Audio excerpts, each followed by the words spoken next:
What is responsibility? Well, in this case, to press record, Yeah. uh to document, um to step I out onto the appreciate, stage of people's ears. Hello, everyone. yeah. Hello, everyone. I appreciate the use of document as being or as relevant to discussing oral record, um, Hmm. and then textual record, and then the full circle of transcripts being so readily made now of, voicemails and Vimeos and everything that it goes right back to textual record. Um, Yeah. Looking at like medieval charms and how often the medievalists studying them point out like I wanted to look at oral charms, but the thing is, all our oral charms that we still have, unless we're recording nursery rhymes or kids' playgrounds are another fascinating thing where like the lines of transmission are way longer than we think. But on the whole, like they're written down now. Uh, yeah. Yeah. It's what is oh yeah. What even is an archive or a repertoire anymore? I don't know in the modern age. Mhm. Well, that just sounded the most pretentious I could be. Hi everyone, and welcome to episode the 43rd of Radio Free Golgotha. Um, Hello. my name is sometimes Jesse, and this illustrious being digitally here with me is Dr. Alexander Cummins. Hello. And he does talk that way. He's British, uh, and he can get away with saying dearies in a way that I cannot. Um, I mean it like in a Dracula way, yeah. as the old meme goes.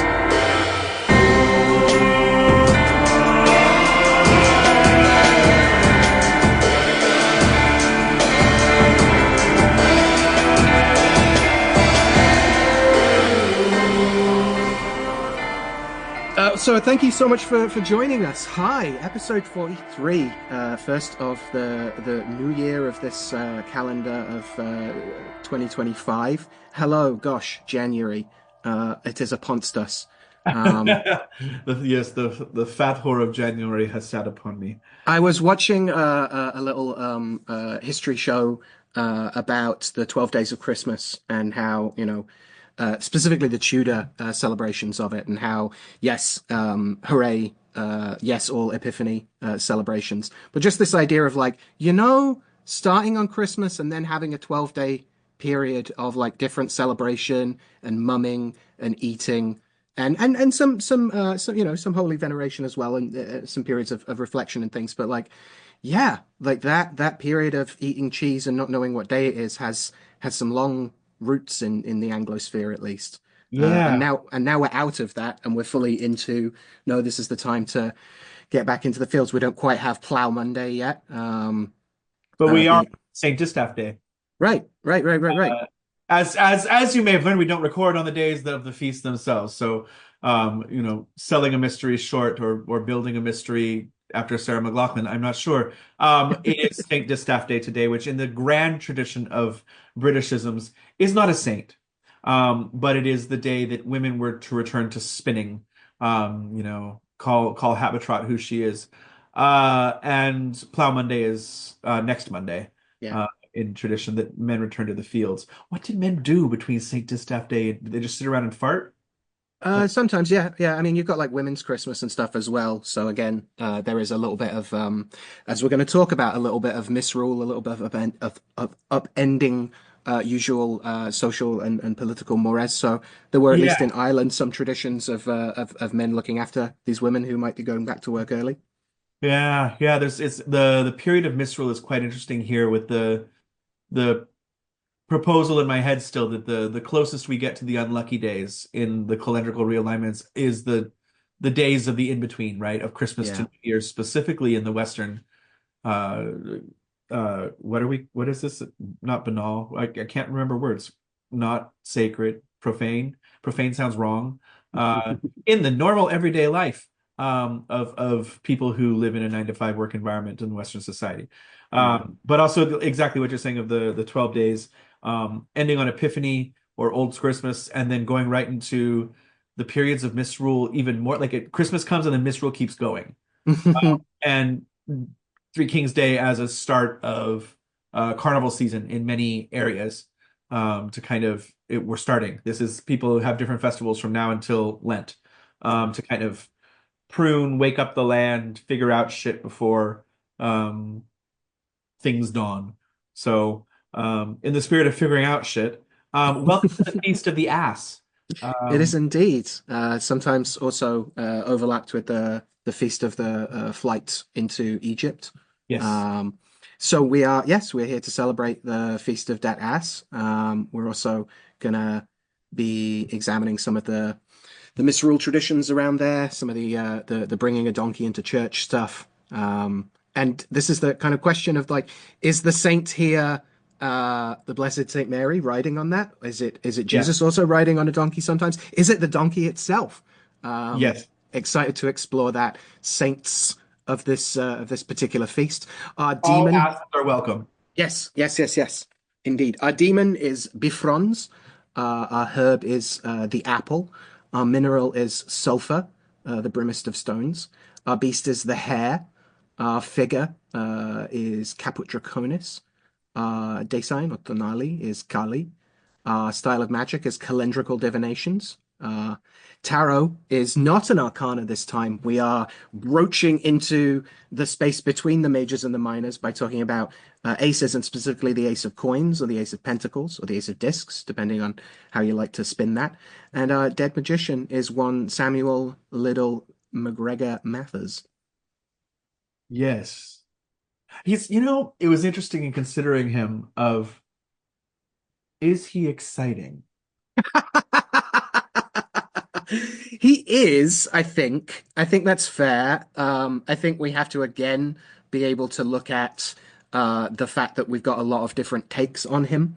Yes. There's been a fair He, amount of he, ink spilled. People have very strong opinions in yeah, general. he certainly opened a portal Yeah. and followed a model that many fight against. And that is perhaps as significant as people who provide models that people follow as well. I mean, like his butt imprint is upon the sofa of modern occultism. Um, Absolutely. Yeah, and absolutely. as should be, as we'll talk about, as should be his wife in her own separate acclaims. At least somebody to be talked about today as well. But the women of the Golden Dawn is a whole other, perhaps wonderful talk in the future. So Feast of the Ass, The uh, Festum Asinorum. yes, is as you were saying, is a strange one because what is the saint for us today? Well, it is a good question. Um, there's much misrule going on here. This is generally felt to be, or as we know it, is a French practice, French tradition, which may be related to certain calendrical value centers that just couldn't get erased from Roman times. Hmm. Um, if I'm going to do church Latin, I'm going to say Cervulus, but I'm sure it's Servula or Servulus, or some approximation of a Latinate name. But that there is a festival, a feast that is celebrated in the calends of January, so the middle of January. And the Feast of the Ass specifically honors the donkeys in the Bible. Yeah. And the it is kind of because it's right outside of the Christmas octave or Christmas dodecahedron or whatever is associated with the flight into Egypt, which is quite fascinating because the flight into is that when the like when does the flight into Egypt actually happen in the timeline of Jesus's little, is like he's circumcised him, strapped him to a donkey and just walk, go, Hmm. or and the flight into Egypt, um they were in Egypt while the Magi, like it's confusing, right? I'm Yeah. confused as a good Catholic who looks at a nativity scene and just sees, exactly what I'm supposed to believe, that everybody appeared at the right time. Um, Thank you, St. Francis. But yeah, so this notion of the flight into Egypt being both celebrated, but kind of the mask, the reason for the season in token, as opposed to there's just some genuinely asinine stuff going on in an assy way, Yeah. because I want to be able to say ass as much as I can. Um, So without pronouncing the Grorlick stars in it. Yeah. yeah. So January 14th is indeed this feast of the ass. There's some beautiful uh symbolic lore that goes into this too, right? Of just let's see, going back and forth. So we have to cover what the Feast of Fools is, I suppose, on some level of that. Um, Yeah. So this is associated with some general merrymaking of sorts. Making merry is its own kind of like concept, certainly by like the Tudor period. I'm a little bit more familiar with. But the things to bear in mind about Feast of Fools is that yes, they often connote what we term misrule.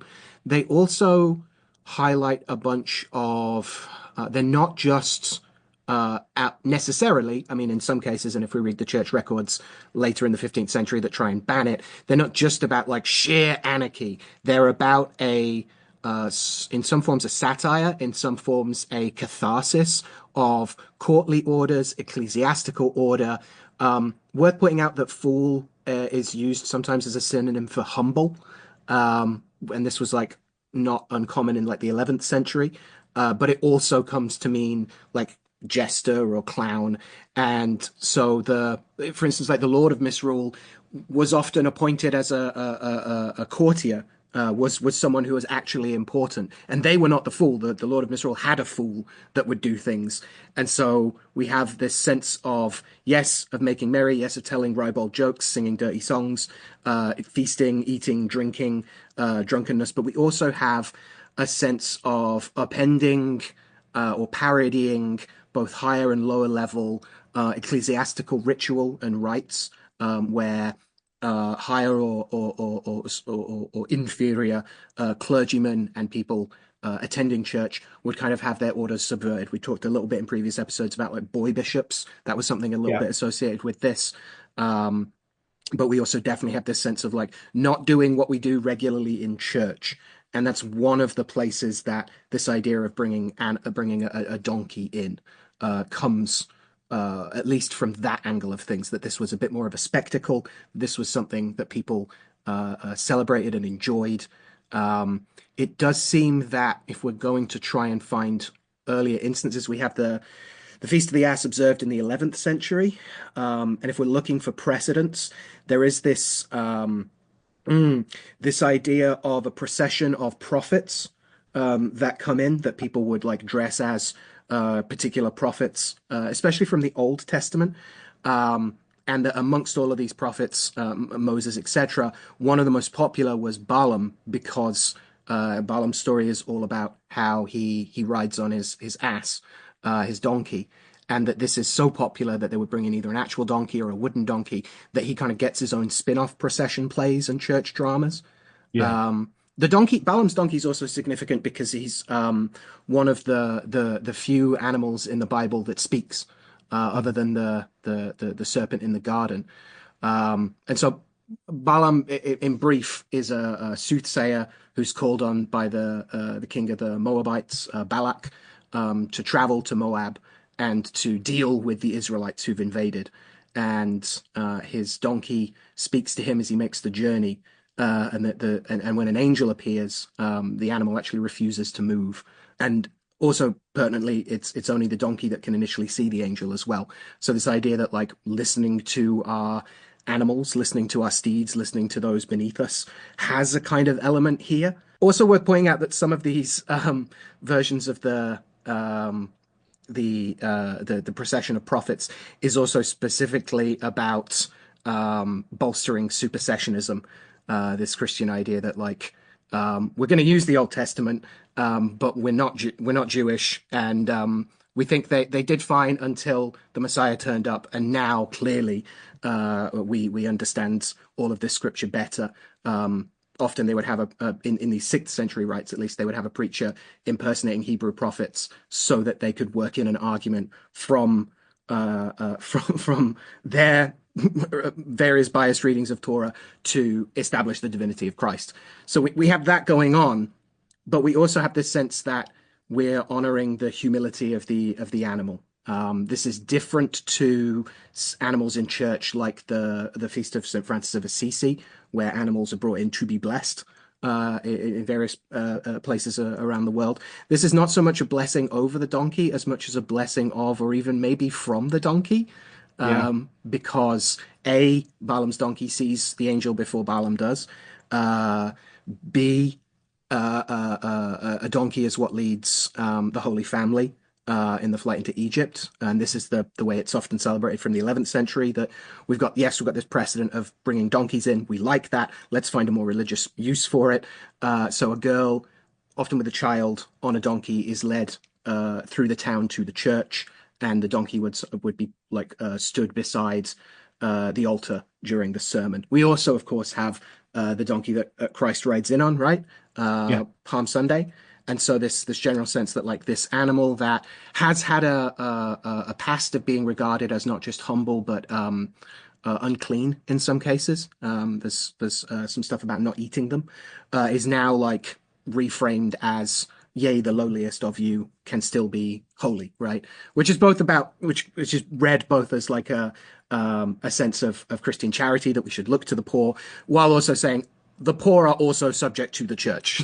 So it's very much having a donkey cake and eating it. Yeah, there's some. I mean, it's even the Jesus on the donkey, right, is fulfillment of scripture, right? To Mm. reference that kind of as you're bringing up this kind of Christianity taking the especially the Gospel of Matthew, which was it felt to be calling to Jews to convert to Christianity, is referencing Isaiah constantly, or in this case specifically, I think it's Zechariah that says that the king will come into Zion, mounted on a donkey.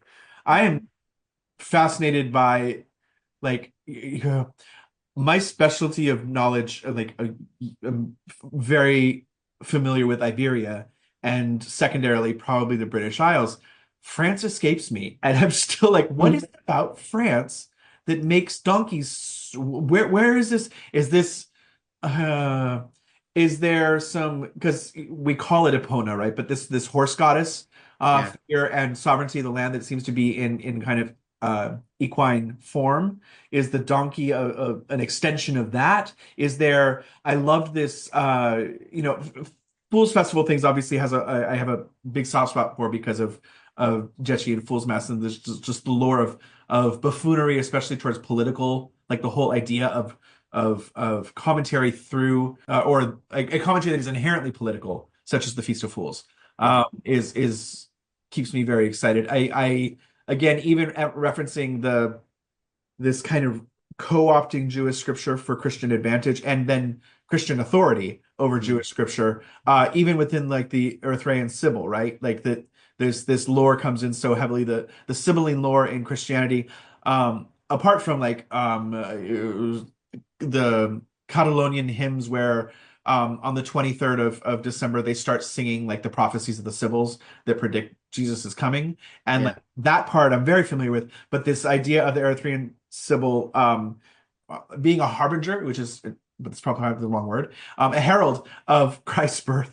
and listing the prophets that come in, right? That here's a whole bunch of prophets that are going to say these things, and Moses, Amos, Isaiah, Aaron, Balaam, and his ass, Zachary, Elizabeth, John the Baptist, and Simeon. Yeah. We're looking at just a verifiable like who's who of prophets, and then going into the grandparents and or not grandparents, but cousin and I said distant aunt and uncle of Zachary and Elizabeth to Mary. The discussion of the French repetition of the ass in is it Beauvais where they celebrating the flight into Egypt, they bring the draped ass in, as you said, with the fertile woman, and then that poetry of from the eastern lands, the ass comes, beautiful and brave, fit to bear burdens. Up, sir ass, and sing. Open your pretty mouth. Hay will be yours in plenty and oats in abundance. Yeah, yeah, That, yeah. that- And apparently, like there'd be a call and response of like the congregation like braying. yeah, Uh, that the priest at the end, instead of saying "Ite missa est," brays three times, and the people, instead of saying "Deo gratias," say "Hina, hina, hina, hina, hina, hina," as their kind of response in actual church, right? yeah, So, like, I feel like having been post Vatican II, like folk mass grown up, of people thinking a guitar was heretical in church. Like making Christianity great again includes bringing asses back into the church in good form. Yeah, yeah, yeah. It's that kind of stuff because this is not a bunch of people taking over the church and being like, screw priests. This is the priests being like, let's have a bit of fun, shall we?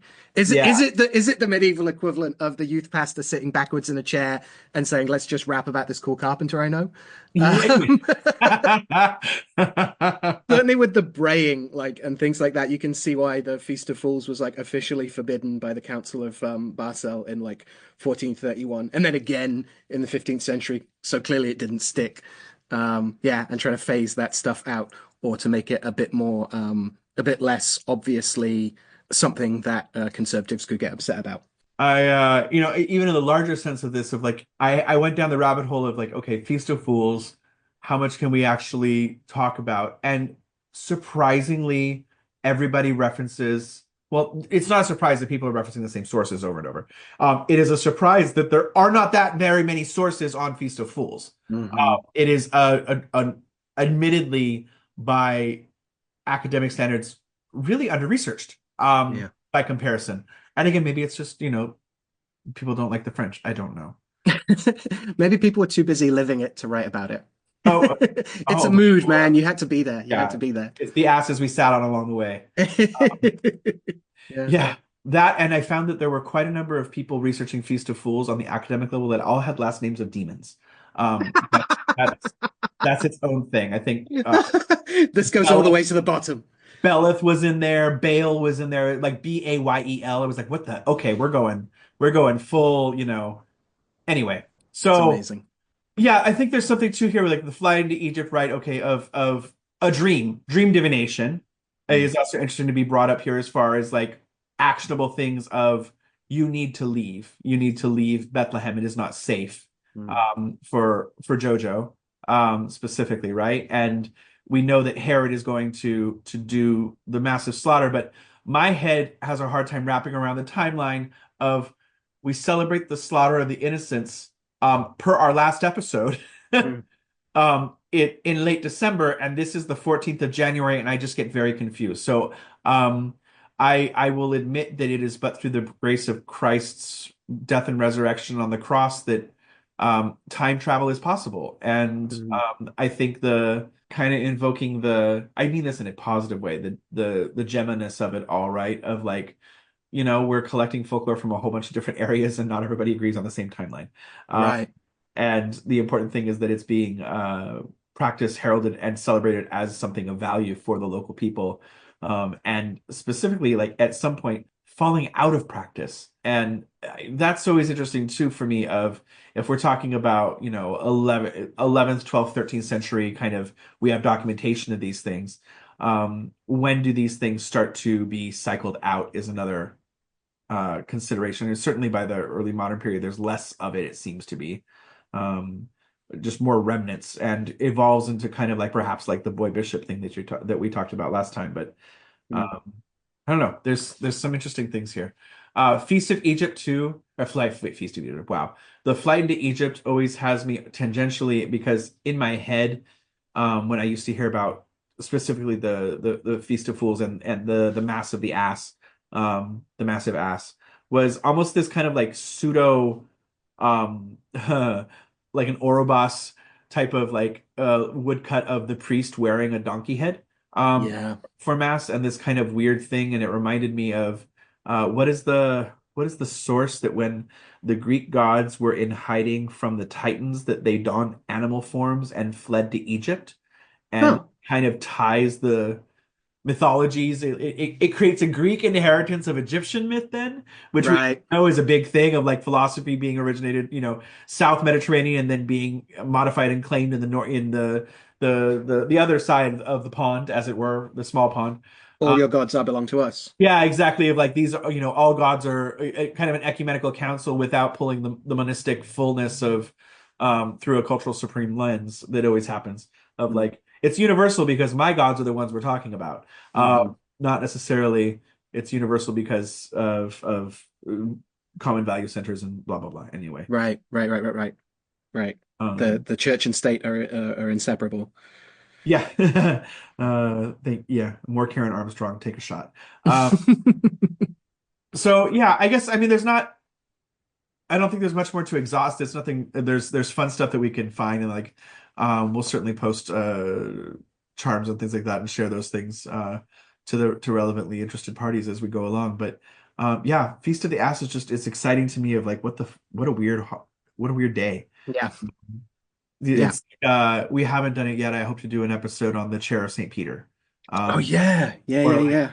the shadow of St. Peter is a whole other concept in like Hispanic occultism too. So like there is a feast of the shadow of St. Peter. But yeah.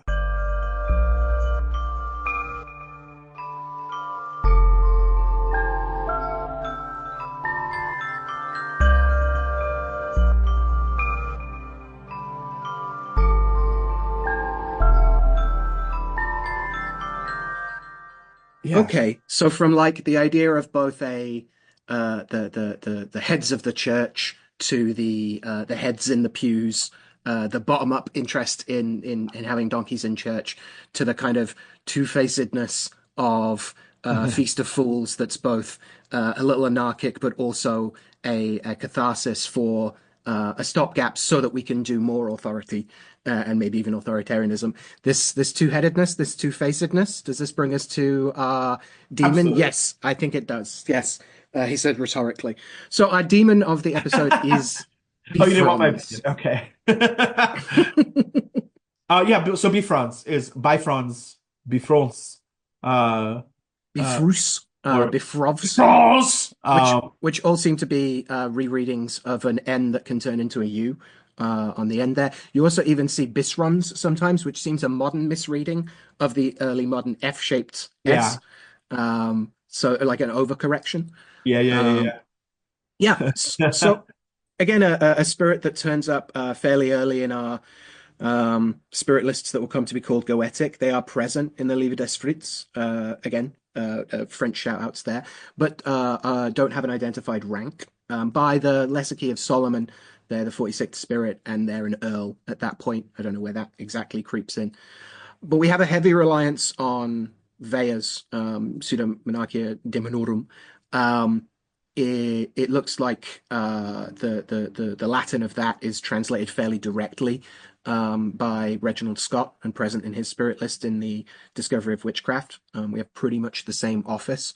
There's not really any changes I can see in the actual language that's used. And so I'm using Joseph H. Peterson's translation of Vea here. Bifrons is seen in the similitude of a monster, which I think that's worth digging into. But when he taketh the image of a man, he maketh one wonderful cunning in astrology. Later, that will be added to when he is commanded by the exorcist or the conjurer to take the form of a man. He maketh one wonderful cunning in astrology, absolutely declaring the mansions of the planets, which again is a fascinating bit of terminology there. He doth the like in geometry and in other admeasurements. He perfectly understandeth the strength and virtue of herbs, precious stones, and woods. Which is not always specified in those. The woods is interesting there. Yeah. He changeth dead bodies from place to place. Fascinating language that's again not uncommon for the necromantic spirits. And also this lovely bit of detail, he seemeth to light candles upon the sepulchres of the dead. Yeah. And depending on the text that the office is drawn from, has either 6 or 6 and 20 legions or 26 legions. And that is pretty much the same in Scott. As I say, that there are little alterations by the time we get to the 17th century and even 19th century lesser keys. And the Osgoisha therein becomes an earl.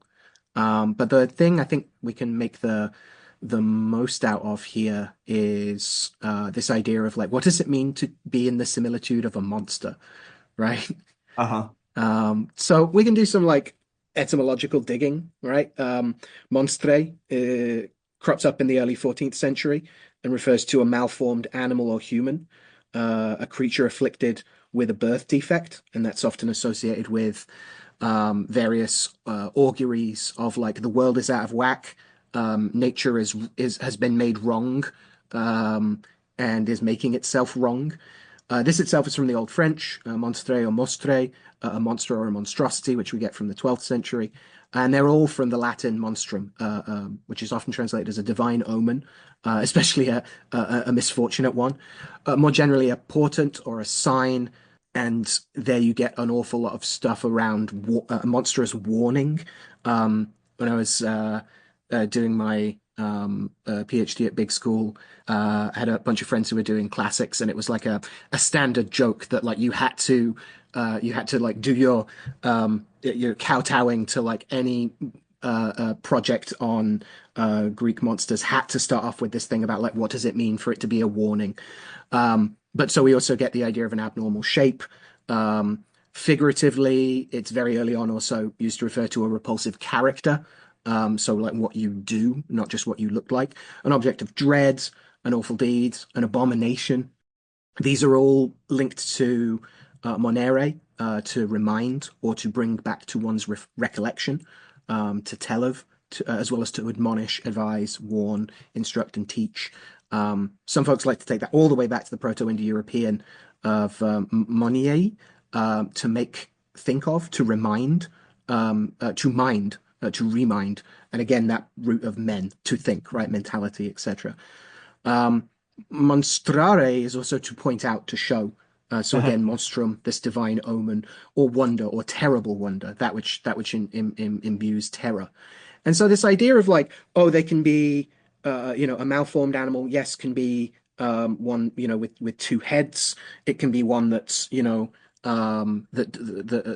that's malformed, that its legs don't work properly, or there's some differently abled capacities or lack thereof to it. But it can also imply like an animal of monstrous size, or an animal with parts of another animal.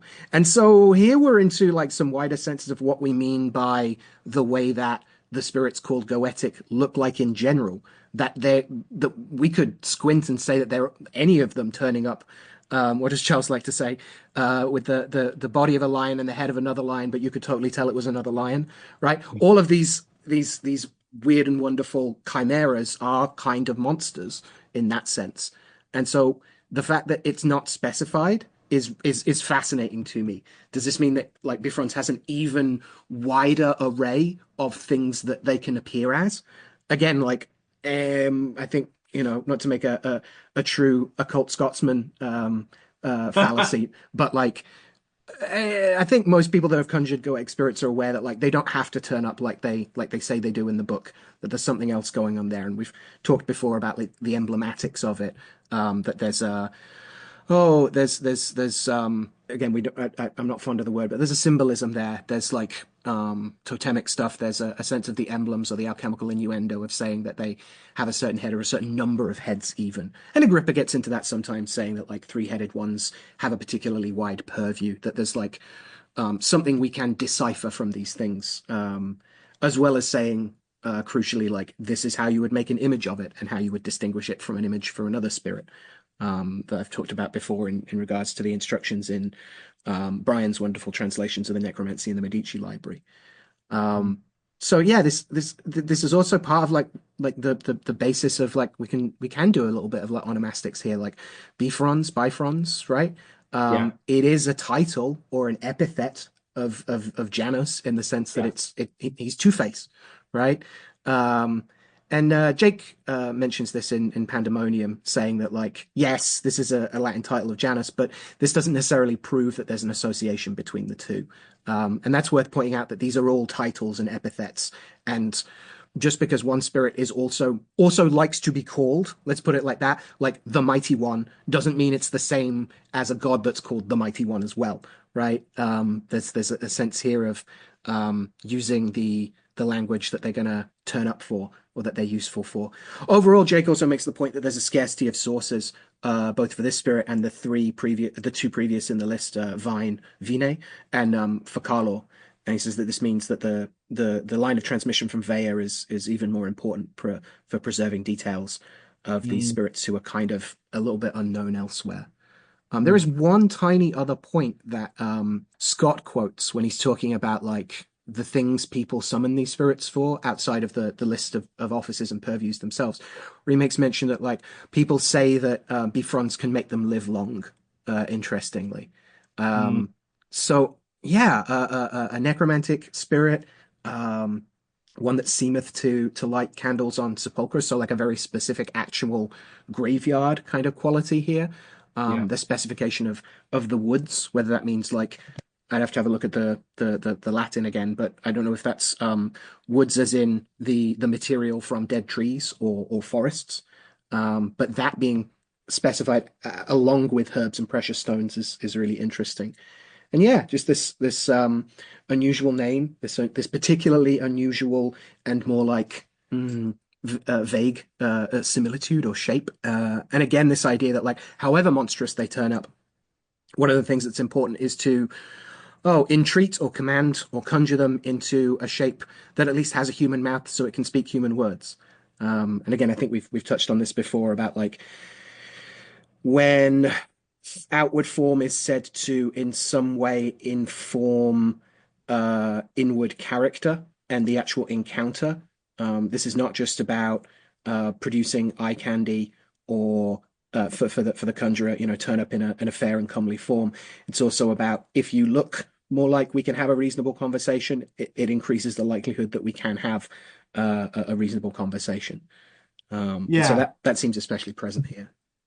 I think there's something to explore too as far as spirit tech from a comparative perspective, right? Mm, Of this notion of the more experienced the magician, the more I would say the terminology for what this might be that I'm trying to tap into here will change from century to century.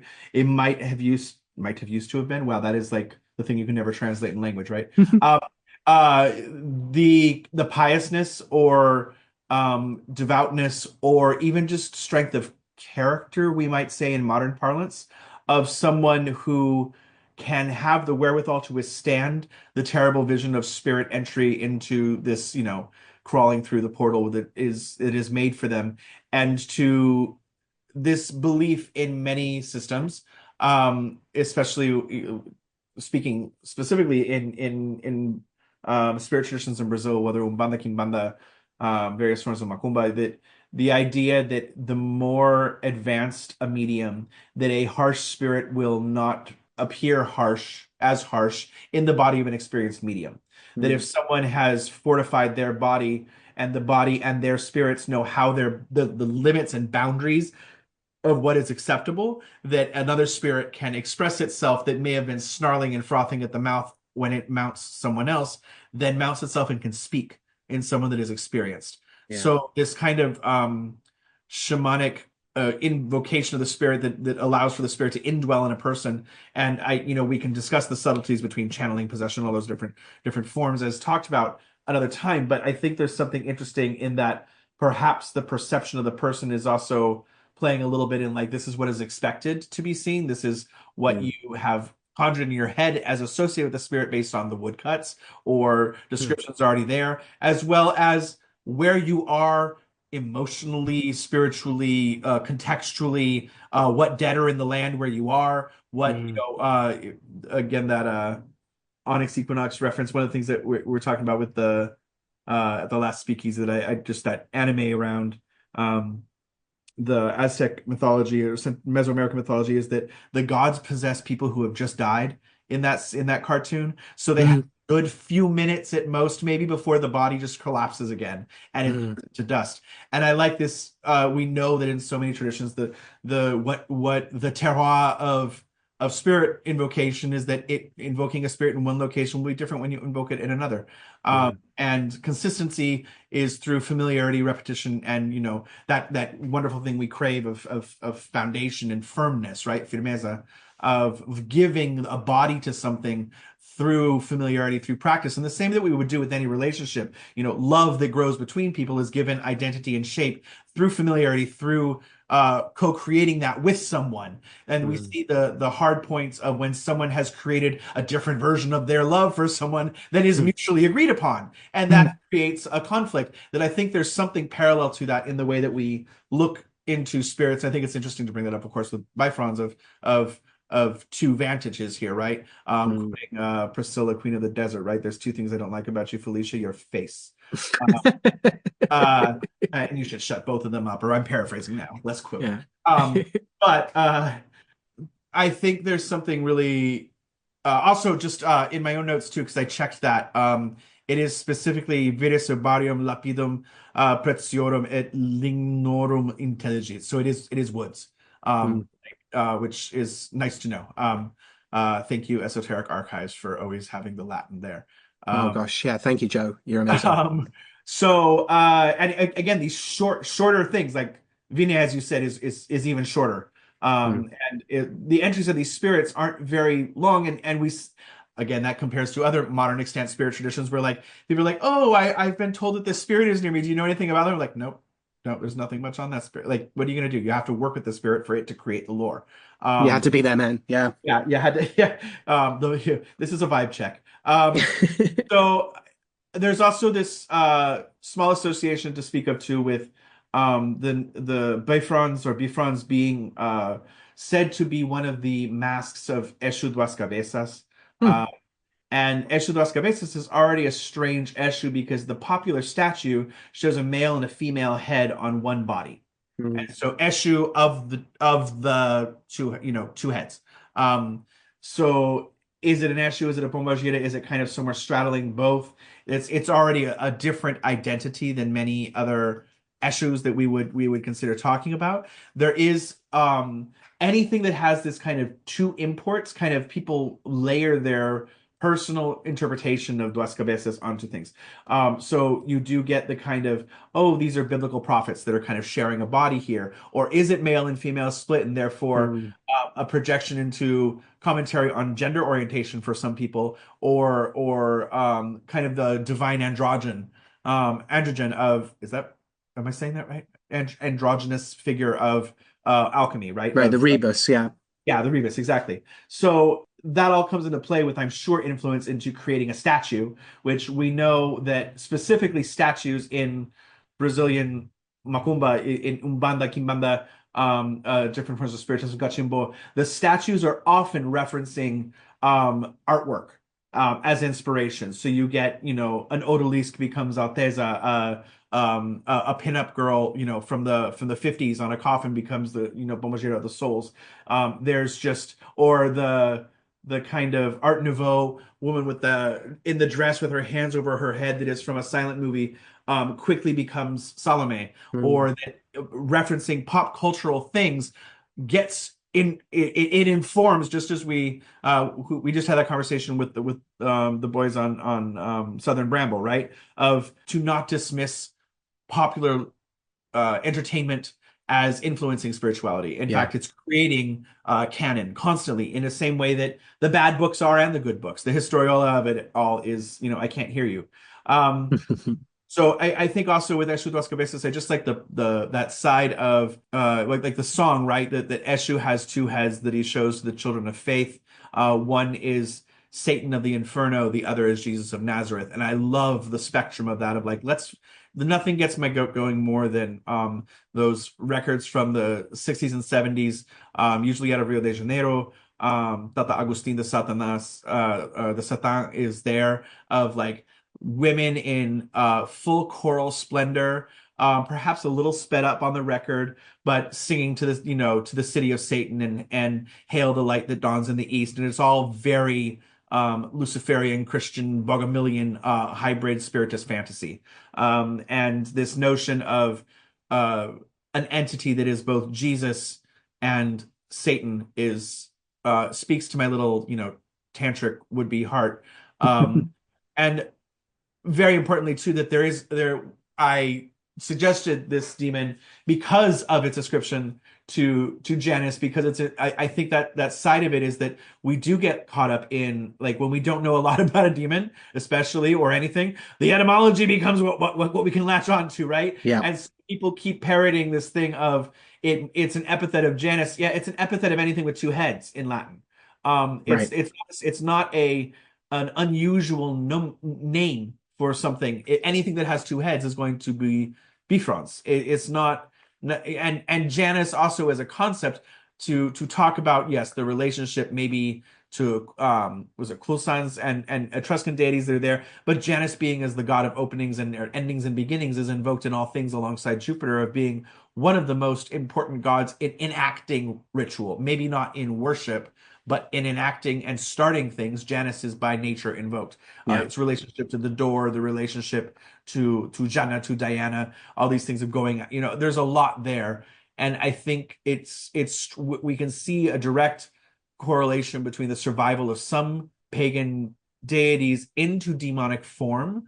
But who am I to agree with Jake? But I support the theory that maybe this is we're looking for zebras when it's just horses, when we're Yeah. just horses, as it were. Or at the very least, thinking about Janus and Janus cult is a great start and not an end, right? That Yeah. like that this is an opening to explore things that this spirit might vibe with, that virtues that might stir them, as opposed to saying like that's it, right? Thought canceling assertion, right? That's it. It's just that. Yeah. Yeah. And it is worth like if anybody goes down the rabbit holes too, like bringing up Dumezio's like the trifunctional hypothesis and things of like all gods of two are actually naturally gods of three in that way of like in the Mm, Indo-European lore of beginnings and endings also invokes the liminal between them, and the cyclic nature of things. And so the kind of exploration of Indo-European tripartite gods that are also beginning, middle, and end, which also then gets used to kind of convert, especially South and East Asian religions from being religion with a full spectrum from orthodoxy to folk practice mm, to then considering them philosophies, right? Through because of our enlightened anthropological lenses that has de-religiousized the East, which is also right. really strange.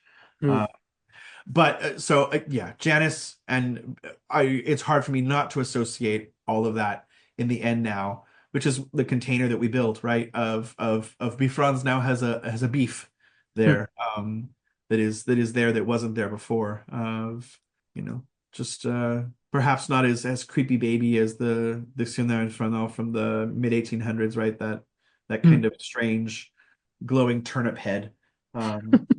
But and the only other thing I think about is that has one of the easier angels to remember for the Shamhamfrosh Oh yeah, equation, it's Ariel, right? Ariel, and it's like, oh, we got a little fucking tempest Hmm. dot here. So which I like the criticism of Prosper. Does Ariel really exist, or is it just Prospero's Fight Club moment? Um, so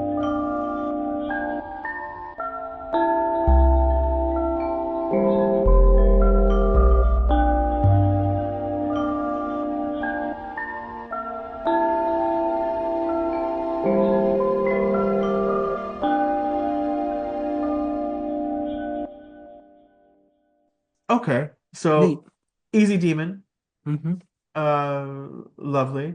Um, I wonder if it's just like going in order because speaking of apples, apples are one of the things that occurs to me and the leap my brain is making easily from Bifrons to Apple um, is the kind of merging of we always associate apples with some form of the word love, but what that love is has changed over the years. Like this idea that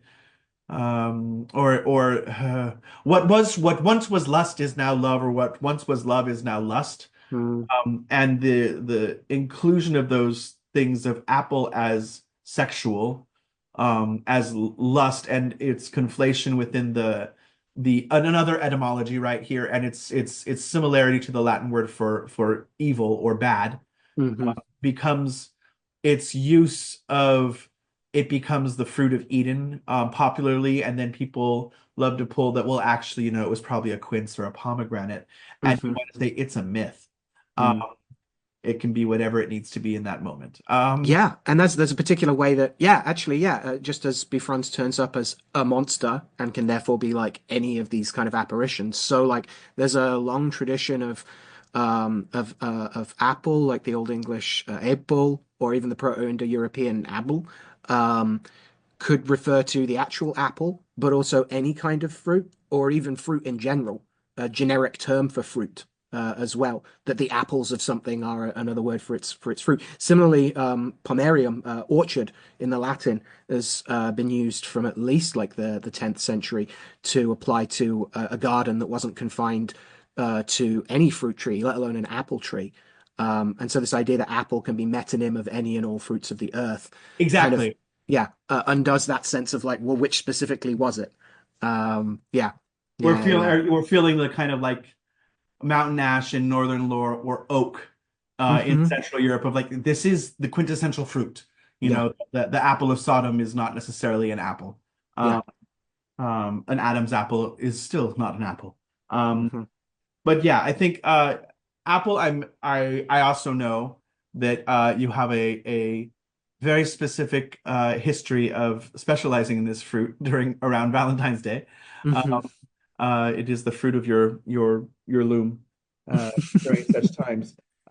There's a lot of Apple lore. A lot of Apple lore. I suppose I guess I'll say I'm going to shut up and I would be curious your highlights or favorite things without going too overboard. And then if there's anything that uh, your Apple genius has not hit on that I'm like, but I like this too, then I'll interject or add to it. But um, if you haven't checked out Al's Apple lore classes, is it Apple of My Eye? Is that Yeah, what Apple of the Eye. Yeah, on of the early eye? modern English love magic. I think it's a great the apple is a great in way to discussing those kinds of things for a couple reasons.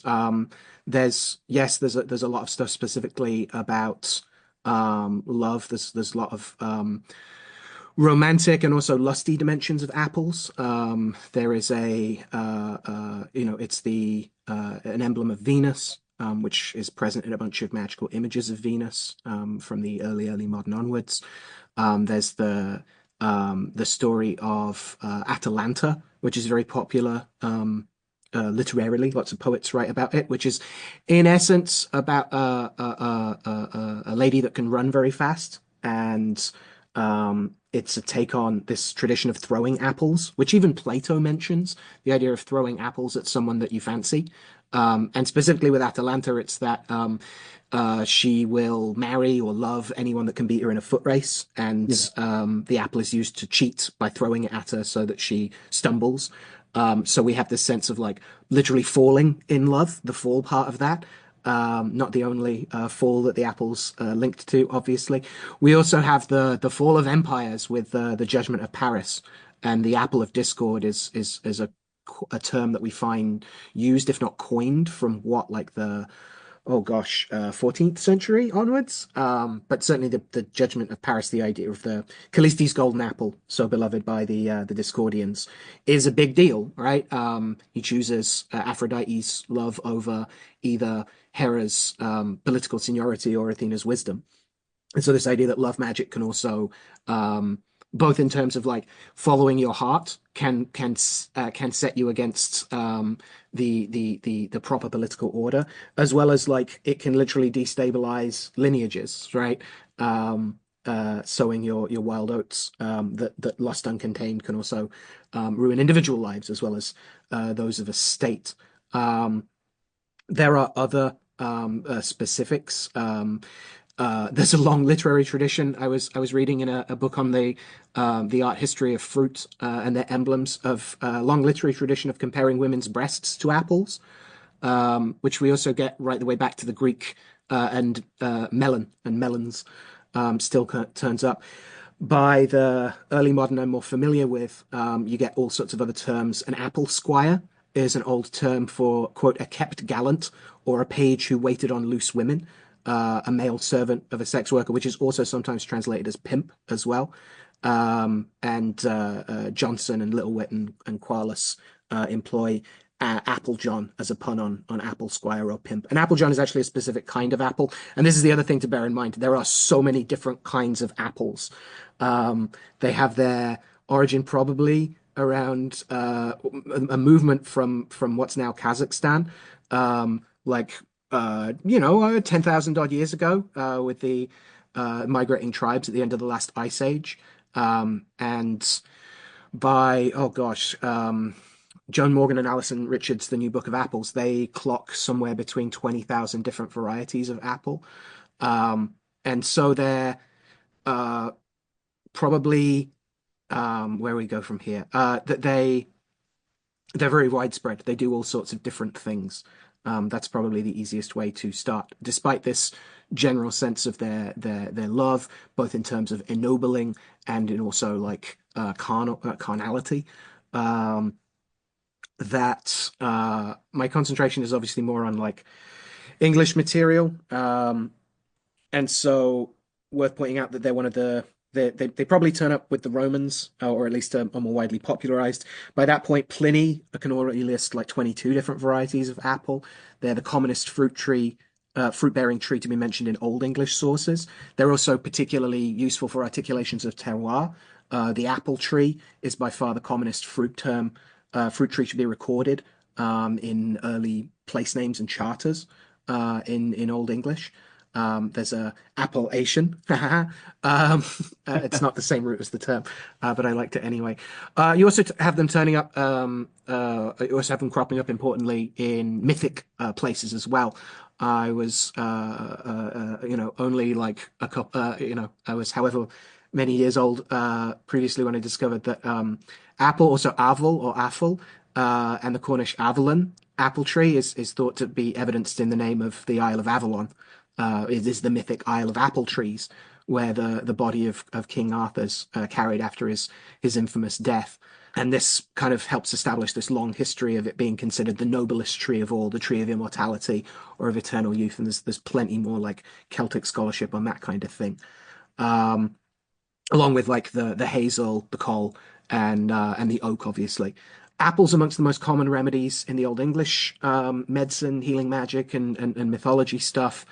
Some of which survives into early modern and even modern cunning. They do have like various Mediterranean ingredients as well, but the apple is good to grow. The conditions of the old you call it the Malus siversi from the Kazakhstani forests is actually pretty similar to the late bloom in April and May that they do in England. So they survive here pretty well here here in my heart. So they turn up a lot in the remedies for Old English stuff. In the Lay of the Nine Twigs of Woden, for instance, everyone's favorite Grey Wanderer wields a bough of apple wood to smite the adder into 9 pieces.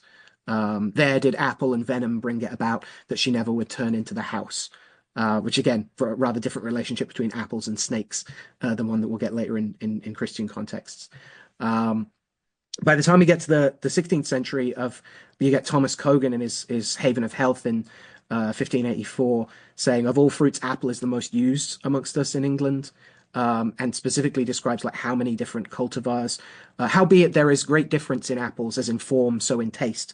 For some be sweet, some be sour, some bitter, some harish or rough-tasting apples, some be of a mixed temperature between sweet and sour. And this isn't just saying like, oh my gosh, there's so many. This idea of mixed temperature is particularly important because it's not just about their taste, but about their effects, their humorality, which is often summarized between their heating or cooling actions. So sweet and bitter apples are inclined to heat, and the sour and harish are cooling, and therefore good. And so we start to get this sense of both the sweetness of a sanguine ingredient and the cooling or quenching nature of a phlegmatic one. And we see this really well in English like navigation of these, and in like the thing I like to call bardic cunning, where we can see glimpses of like not just humoral theory but like folk magic in Shakespeare. So in Romeo and Juliet, Mercutio likens Romeo's acerbic witticism to the bitter-sweeting apple. Thy wit is very bitter-sweeting. It is a most sharp sauce, which also prompts Romeo to quip. And is it not well served to a sweet goose? So this idea of like a saucy apple, right?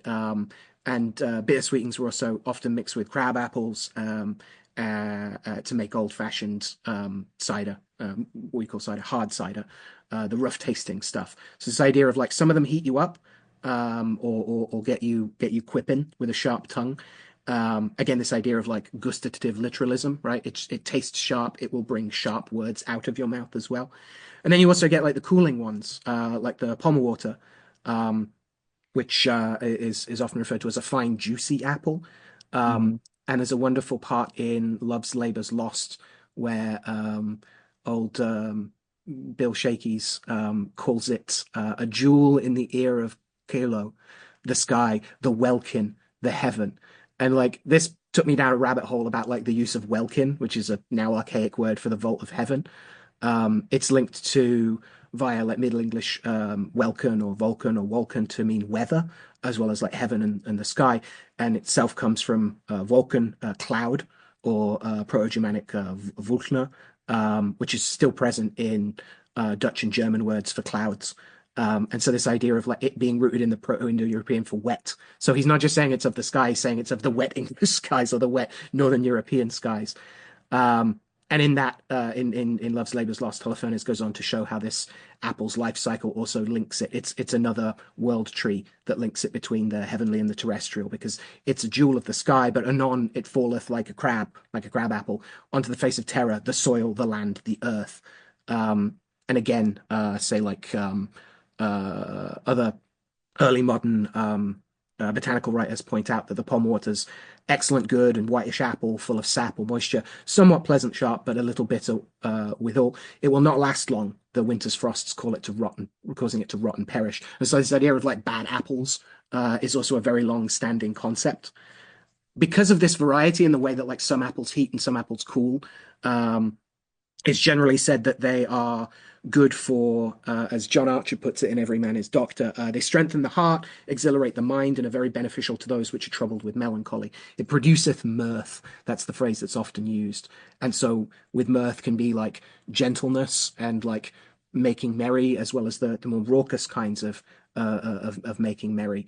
And it's there we kind of get back to this idea of like it's also a great tree of lusting, and of not just stoking the fires of lust, but quenching them in the carnal consummation of it, which is, I think, how we can frame the use of apples for love and lust magics, or one of the ways we can frame it. The other is that like it is as simple as like there's literally an apple grown from seed, which is they're all referred to as pippins, which is the Venus pippin or the Venusian pippin, right? It is known, but we get a bunch of different uses for this kind of sanguine phlegmatic fruit, which is used for provoking lust as well as trying to fulfill it. We get an account from Scotland about a servant who tried to employ a love apple on his employer's daughter by daubing on an apple and infusing a portion of his own nature, i.e., his semen, in it. So it could be pretty direct in that sense of a seedy fruit of temptation. And again, this highlights the real problem and where love magic is most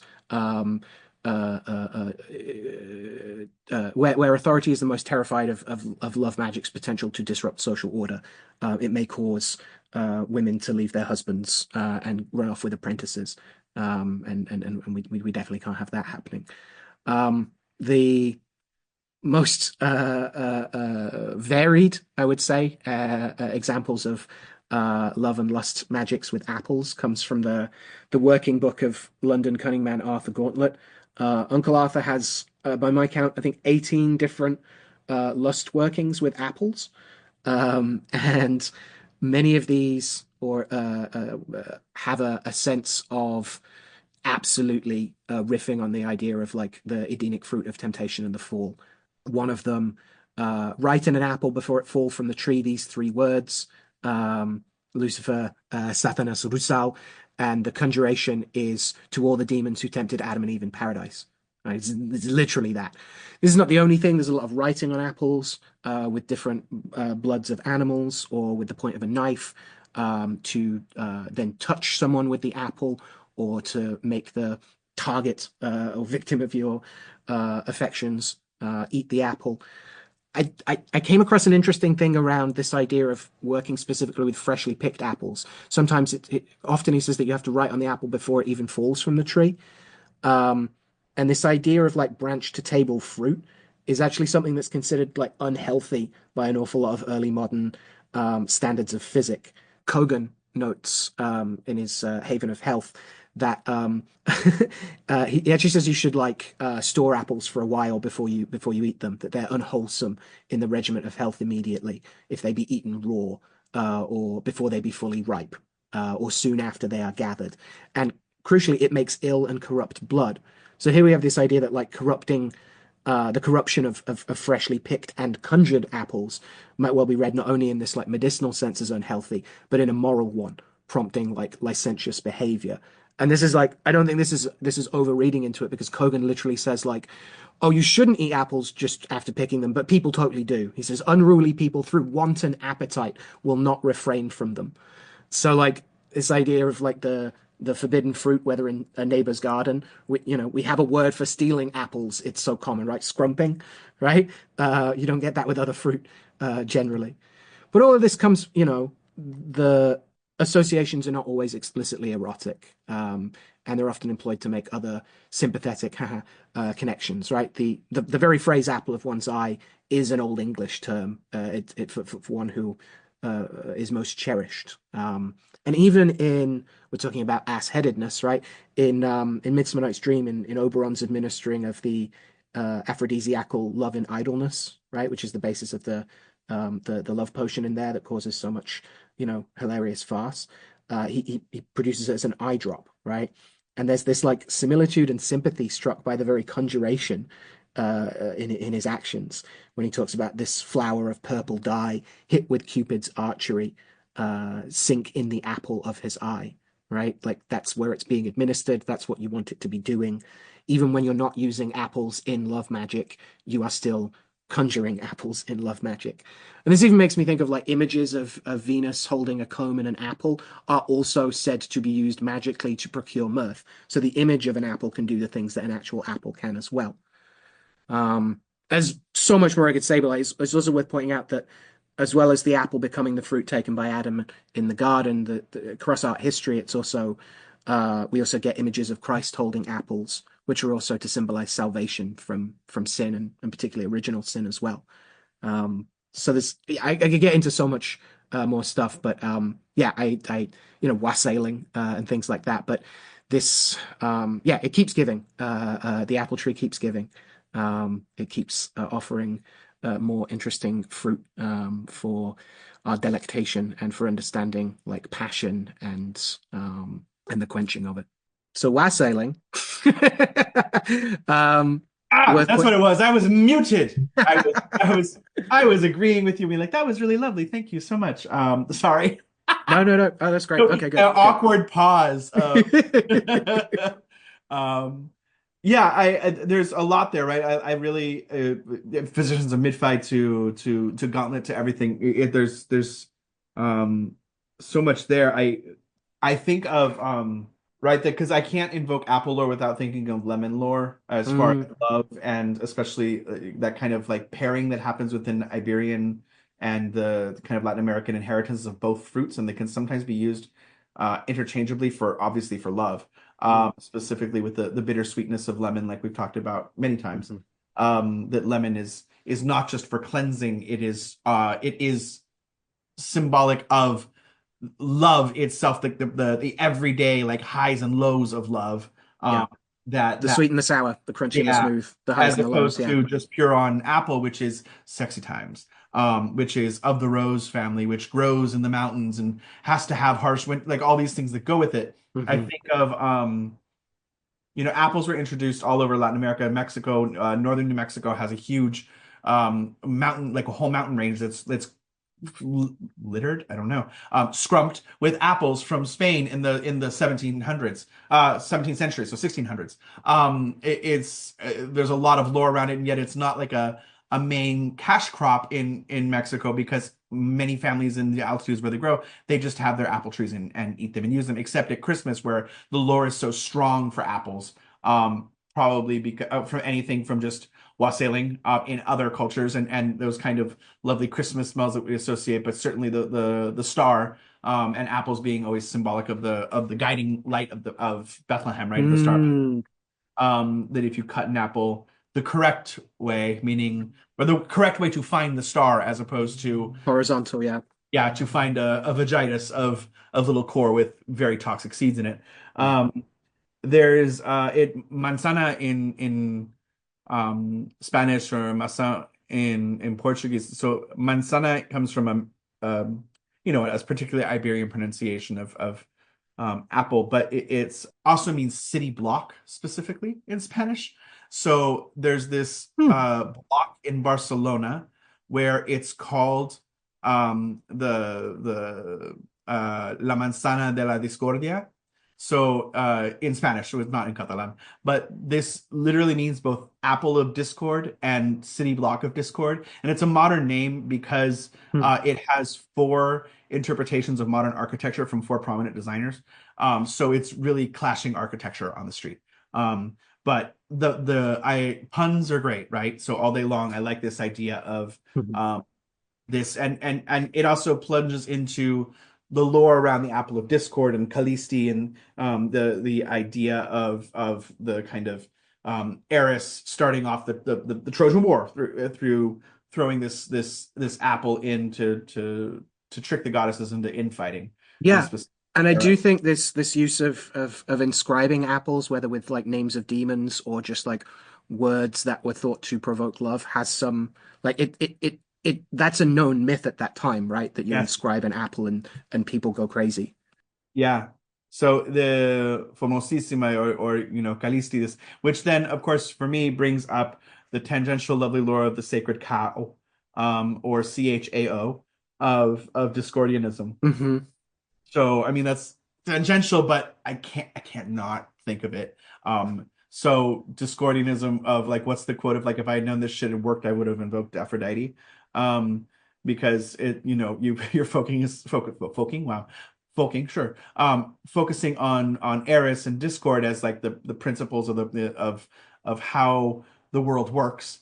Right, there is no goddess but goddess, and she is your goddess. There is no Arisian movement but the Arisian movement, and it is the Arisian movement. And every golden apple core is the beloved home of a golden worm.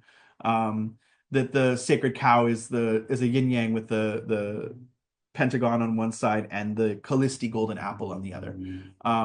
So there's a lot of and cow being based on Tao and in that lovely irreverent way that Robert Anton Wilson and many others just kept on puns out the wazoo. Right, right. Proto chaos magic. What is it? What was the review like? Wreathed in 1960s California bowling alley weed smoke. How I feel, oh, that's rude. Um, but yeah, so A religion about a joke or a joke about a religion. Yeah. yeah, and there's certain parts of like the Discordians were always still held in such high esteem in my formative years, because they were all smart as fuck, and also very high as fuck as well. Um, Oh yeah, if you don't go through a like Bob Wilson period, like I mean, cool, I guess do something else. I didn't mean that to be yeah, prescriptive, but like, yeah, I've got time. I've got time for Bob Wilson for sure, for sure. I've got yeah, time for sit down philosophers, philosopher comedians. yeah. Definitely. Certainly the George Carlin of metaphysical traditions. But yeah, there's something to what was it, Prometheus Rising, where like the first exercise that he promotes is when you meet someone, ask yourself if you can beat them in hand-to-hand combat. And then of course number two is try and understand how much of your behavior is already based upon this question. Um, Yeah, so yeah. which already plays into the Callisti, right? Like, let's start with this. Hmm. You are looking to compete with the world. This is how you're programmed to think, and we can talk about that in a very late stage capitalist vantage of and everything that goes with that, with For real. patriarchal white supremacy everywhere. But this idea that we have to compete, that competition and scarcity are what drives our creativity and owns it in many ways. This need to produce. And Ideology being what we do when we don't know we're doing it. Yeah, like yeah, this those was old ways that about like reassessing our behaviors based on these drives and then trying to like hack it's like eighth circuit model and stuff like that. Yes, which gets taken to some cosmological levels and probably isn't that attested by modern neuroscience, but like was fundamentally about trying to be a more responsible person, right? yeah, absolutely. Yeah. I think there's something to just the kind of that Gurdjieffian impulse that they were looking for, right? Of like bringing increased attention and awareness Yeah.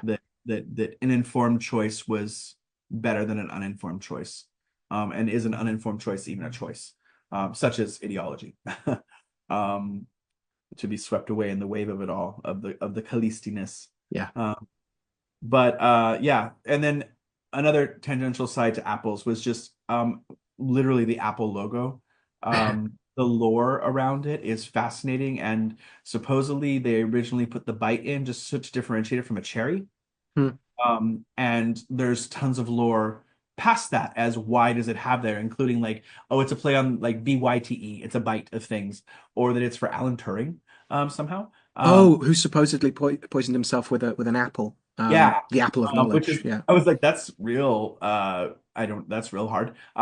Or that Yeah. it is the most common belief, right? That it, like, we're talking about technology as the forbidden fruit of Genesis, and that we have taken the bite, that computers launch us into the quest, and now the lovely spin on it is that it's towards the AI takeover.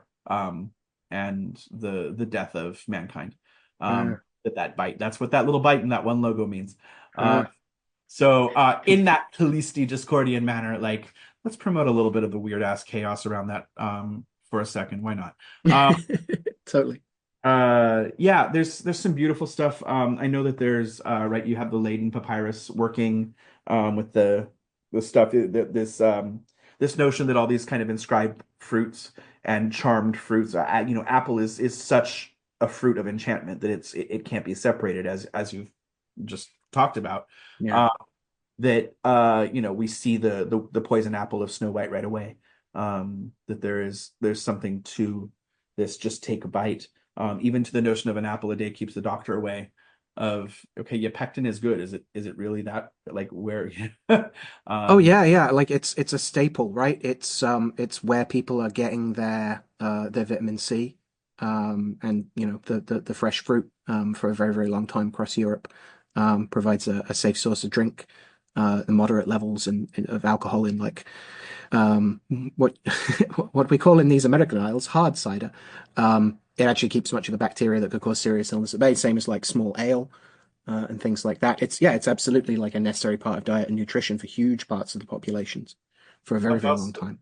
I've also seen some quite a few workings of apples for people to have better self-image, which I find fascinating because it's hearkening the biblical before the fall, Mm, of like not innocent, but un lack of self-consciousness with your body. mm, And I like that type of, okay, okay, I'm inscribing biblical verses on apples is old practice, right? Uh, mm, very old practice. What's the Byzantine one for like making sure that the vintage keeps good is like you do taste and see that the Lord is good, but carve it on an apple and then throw it into the barrel mm, with mm, everything.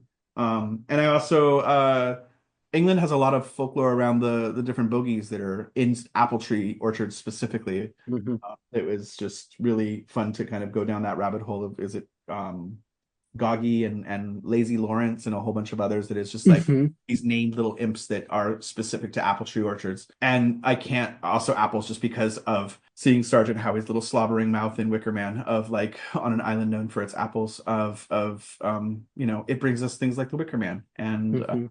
the notion that the orchard magic is its own kind of quintessential thing. But I think the quintessential orchard in the British inheritance is still apple.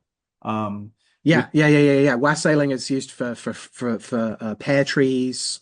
Even in some cases, like blackberries are referred to as apples in some wassailing stuff. There's wassailing of livestock, but the core thing I think that's interesting here on this like folk horror angle is that like wassailing, yes, is partly about honoring the trees. Or, interestingly, specifically the oldest tree in the orchard most of the time, you wouldn't feed every tree necessarily. So you pick the first or the spokes tree.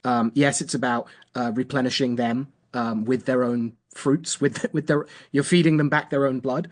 But there's also big traditions of like threatening them, of beating yeah, them, of setting off guns later, of rough music. It's not all the Pomona and the great and noble pagan survivals of this veneration for perfect nature. It's also like we got to eat, man. We got to sell these things. Yeah. There's up here in the Hudson Valley, right? There is a history of there's a lot of cider houses, which now are also a lot of the cider houses here are also turning into vineyards, Hmm. because there's certain grapes that will mature faster, and so our shorter growing season is not as inhibiting. And so you can still get a good vintage, but you're still going to be an apple and a pear orchard, and most places grow both. And there's also this interesting relationship with apple, right, with cedar trees because of the cedar apple rust. So if you have both trees within a certain area, there is a plant pathogen, Gymnosporidium juniperi virginiae. So it's, basically northern cedar Hmm. gymnospore that causes apple rust, which is this the galls of apple rust look like fluorescent, like habanero chili pepper colored, like moldy fingers that grow Oh, from wow. the tree. And the apple rust itself will ruin whole crops. So you have to be careful and you have to inoculate. And now we know this, so at least it's there's ways to prevent this because a whole orchard being ruined this is the downside of monoculture, right? Like these I again I freaking love I've been researching a lot of barn lore and orchard lore and stable lore as of late. But orchards are some of the like creepiest things because it's both natural and incredibly unnatural. Yeah. Pear trees that are capped at a certain size so that you don't have to reach too high. Because or apples the same way. Pears are interesting because they don't ripen on the tree; they have to fall, and then you have to collect them before wasps or somebody steps on them, and then you've lost all your pears.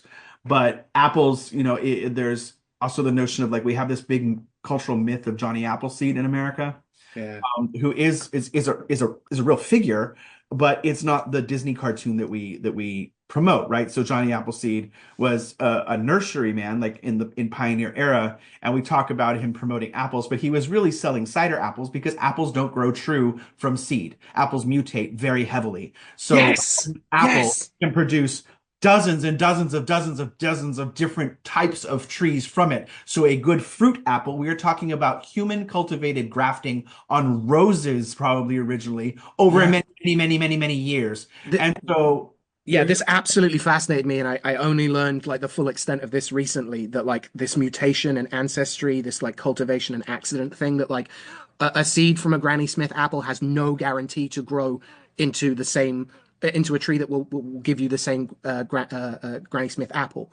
at Um, all, at at all. all, at all. Yeah. Which also speaks to truth of that's true for roses, in Hmm. that roses, they don't mutate quite as heavily as apples, but most cultivars of roses that you like are grafted. And there's things that can go that too, whereas they put certain roses on one rose stalk that is more hardy than the stalk on top. So a harsh winter comes and it kills the roses to the ground, but it grows back and your red roses are now a different color. Um, Yeah, because and it's growing on something different. Apples are grafted from Central Caucasian mountain trees, thousands and thousands of years ago, and this is a sign of interaction, of trade, of communication, yeah. of war, of plague also follows the roads. Apples are a tribute to human cultivation, and that is its own thing. Uh, Yeah, we've been grafting since Alexander the Great, at least. yeah, And just how many of the apple varieties that are used now are the result of finding them from by accident? I was reading Pete yes, Brown's The Apple Orchard. Like I think it is literally the Granny Smith apple was found randomly growing in some Melbourne garden. yeah, And they were like, "Oh, these taste great." Every Granny Smith apple you buy is a cutting from a cutting from a cutting from that tree yes. grafted on. Like, True of all the wine sap, honey crisp, all these things yeah. in order to be that thing, it is grafted. And so there's something interesting about that with the lore of Kalisti and the fact Yes. that if you're grafting something and something learns to adapt to that one thing to destroy it, you have lost everything. So Yeah. it's a specialization, built in, self-destruct button of things. And I hear the Heinlein quote of, specialization is for insects. Yeah.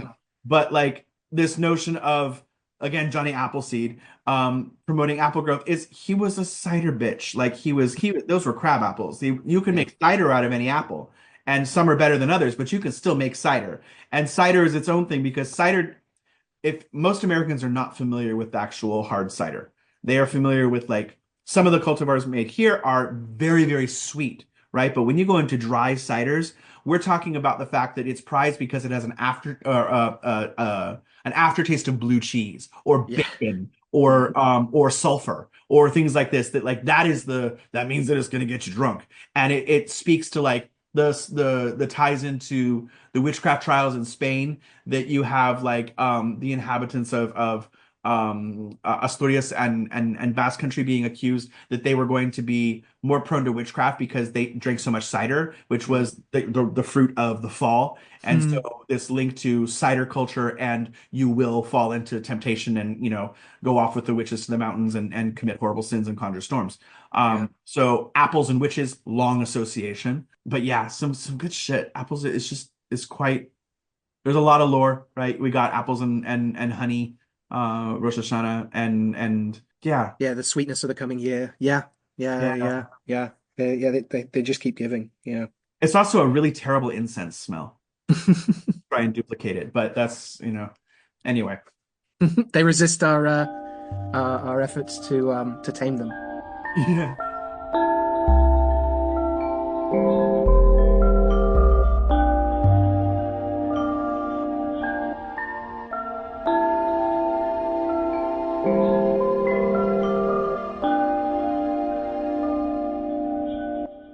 So I guess it's interesting because apples are this notoriously kind of fecundity, the silver bough, right? Mm. The love produced, especially amongst the heteros, produces such things as children.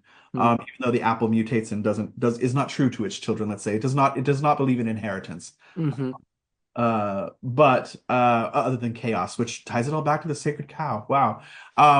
But I was trying to link to hares here, Hmm. in some way of just such a quintessential fertility figure, emblem, beast. Beast is the term I like for what is Yeah. our of the day. Yeah, Um, yeah, yeah. and I can't, the first foray into hair, in addition to, yes, like things like Easter Bunny, which isn't quite hair because bunnies are not hares. But there is a similarity, right? There, Venus, Aphrodite, Eros, of course, because of their fertility cycles and the real thing for me is the hairs that share the ears that make the trinity of hairs. Mm. It's very there it's in France, it's in Spain, and it's heavily in the British Islands of the three hairs in a cycle of forming a triangle with their ears that they share with the other hairs. And this trivium triskelion of hairs kind of haunts me in a lovely way. So uh, ingress into hairs and which kind of overlaps with jackrabbit lore for me because jackrabbits are the hares of North America and have their own very specific lore around them in the Southwest. They're also just fucking creepy. Hares are not cute little bunnies. They are, by my memory as a child, jackrabbits are like 5 foot tall demon things that looking through the car window when you're at the rest stop, driving cross country or heading through to Arizona, New Mexico. The And eyes of a wild prophet. oh God. And then hares fight more than bunnies. So you Yeah. get a thing where like things stand up and like standing up, they are 3 to 4 feet tall and they're just beating each other. They look like kangaroos boxing.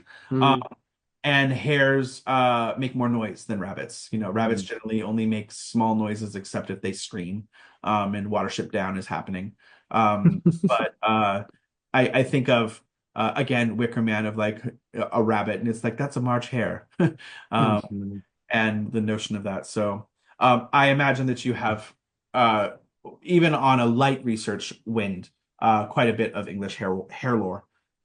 So I Yeah, I was digging through Edward Topsell's Four-Footed Beasts again, and he's great because he gives classic epithets as well as doing a whole bunch of early modern etymology across different cultures of what they're called and why they're called that.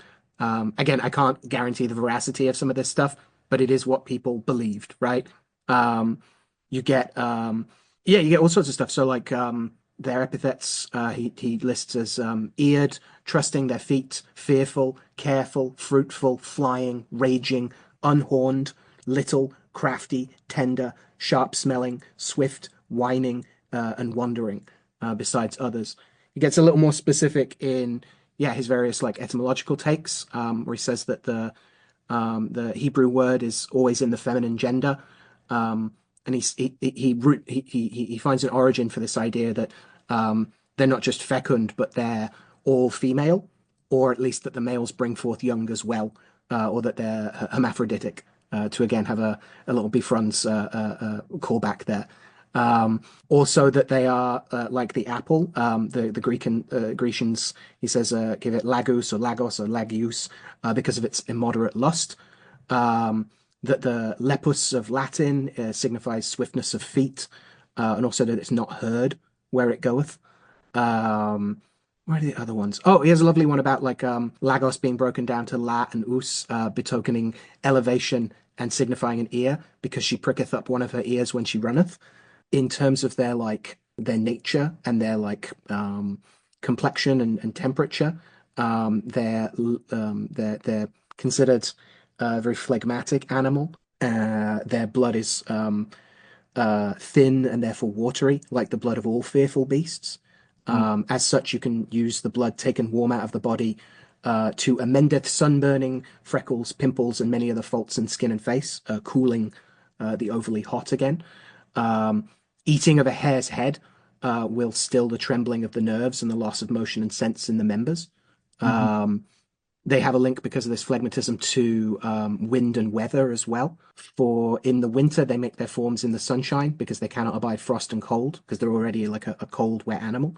And in summer, they rest towards the north, remaining in some higher ground where they receive colder air because they also, again, like the cold, but they don't like too much cold. Again, this idea of both sympathy and antipathy, of rulership by governance and allapathy, right?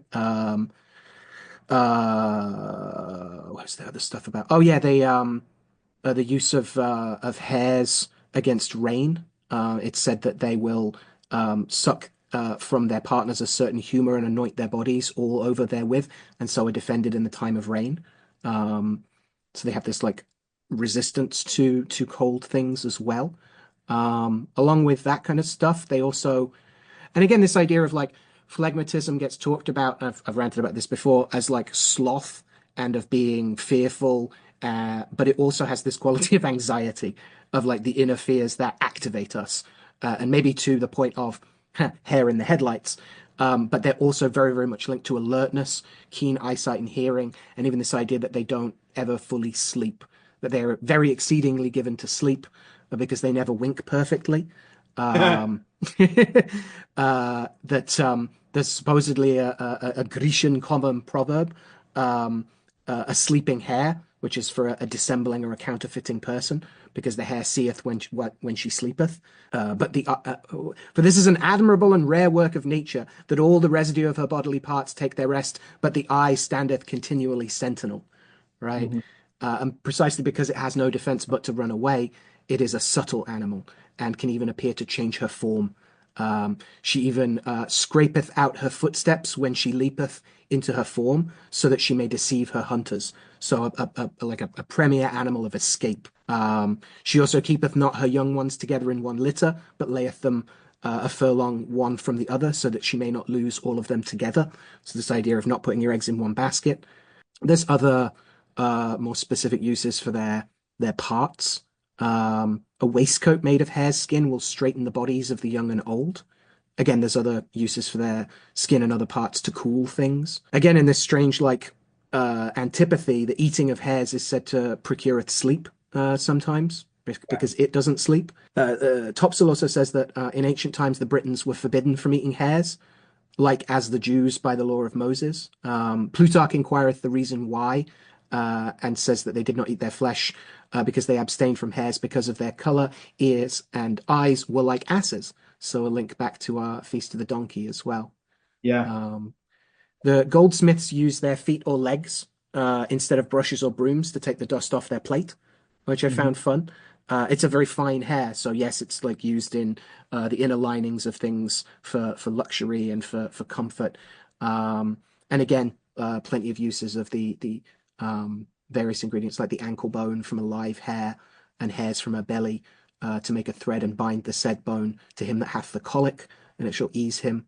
Again, like cooling hot things.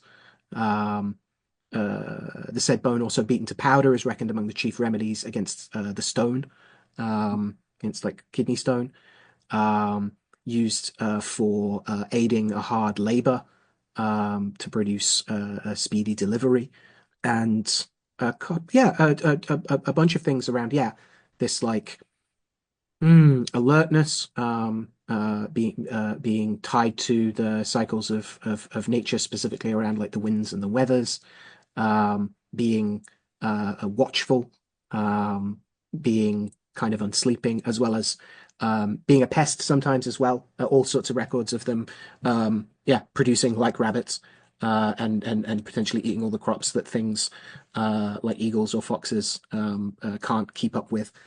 Yeah, a four-footed beast of the earth, crucially as well. Yeah, there's I know of specifically Spanish uh folklore of it usually is hair.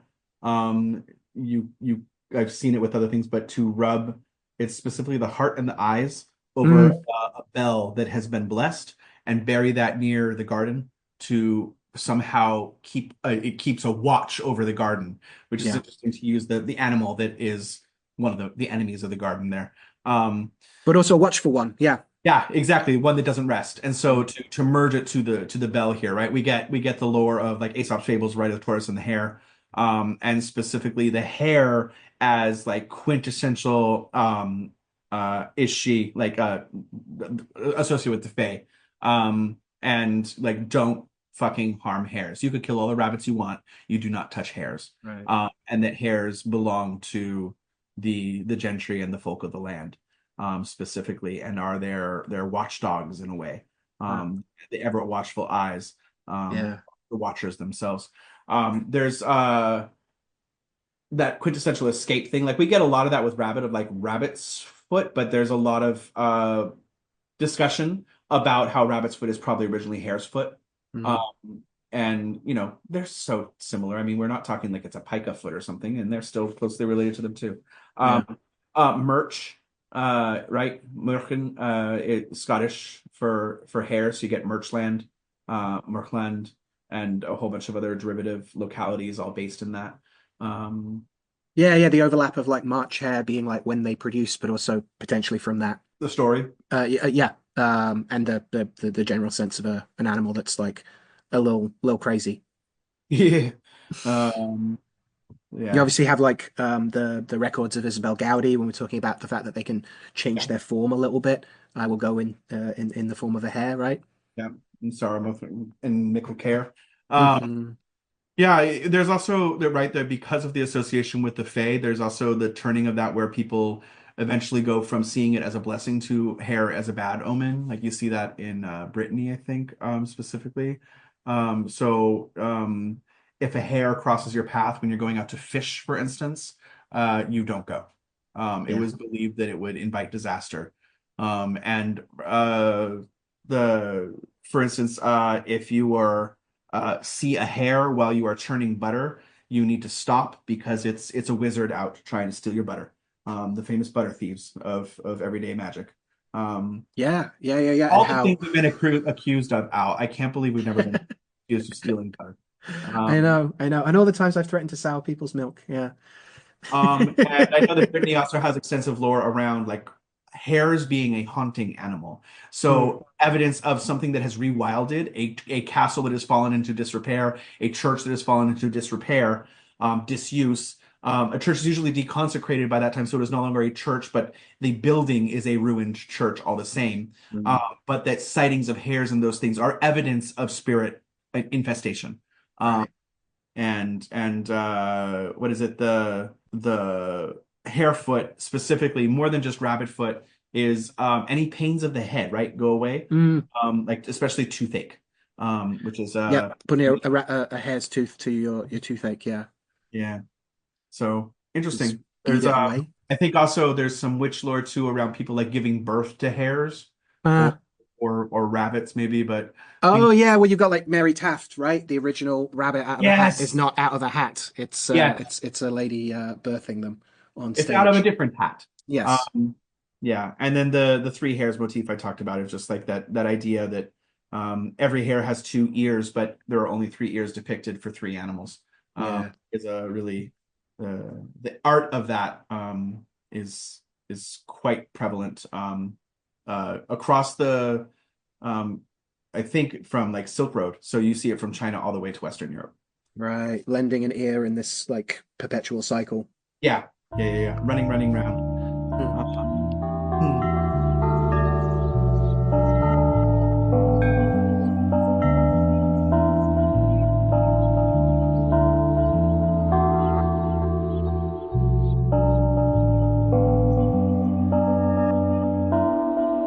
So I guess is both blessed and cursed as the hair is. Um, something sulfurous this way comes. In Sure. in that sulfur itself, in at least I know you and I, well, it's not like we're doing original research here. Uh, sulfur in is both used to invoke evil things, to increase the likelihood of evil things being there, as well as repel it. Yeah. And I find those dual purposes, the Bifrons of it all, Yeah. um, always wonderful to explore. So hellfire and brimstone type of thing, be the idea that sulfur or a sulfurous smell, or that sulfur may be even picked not necessarily for the sulfur springs and sulfurous vents that the devil fart geysers and things like that, but that lightning itself after it strikes, even after the air is ionized, that the burnt spot is smells sulfurous. And that there's this association with sulfur for divine justice, and that Mm. God punishes through the use of brimstone, the brim of it all. Yeah. So that there's this association of you'll see conjure prayers with sulfur where it's talking about the destruction of Sodom, for instance, right? And that this is the waves of smoke from Sodom, and then of course you can mix it with salt to kind of invoke Lot's wife. But to draw a line of like you are the corrupt one on this side of the line, and we are righteous people on this side, and Yeah. God is on our side. To sulfur being used, yes, as part of gunpowder, which is an important, in part of that trinity of gunpowder to make black powder what it is. Mm. But the notion of sulfur as a health benefit as it is now too, right? Like Mm. sulfur on the skin is Yeah. incredibly good for the skin. And that sulfur, in addition to repelling evil, is also goes back to the Agrippa points of like bad smells for bad spirits, or at least pleasant smells are more likely to draw pleasant spirits. And Yeah. so, the amateur mistake of putting too much sulfur in your Mars incense if you do not want to invoke the bad sides of Mars on a traditional sense is maybe less sulfur in everything.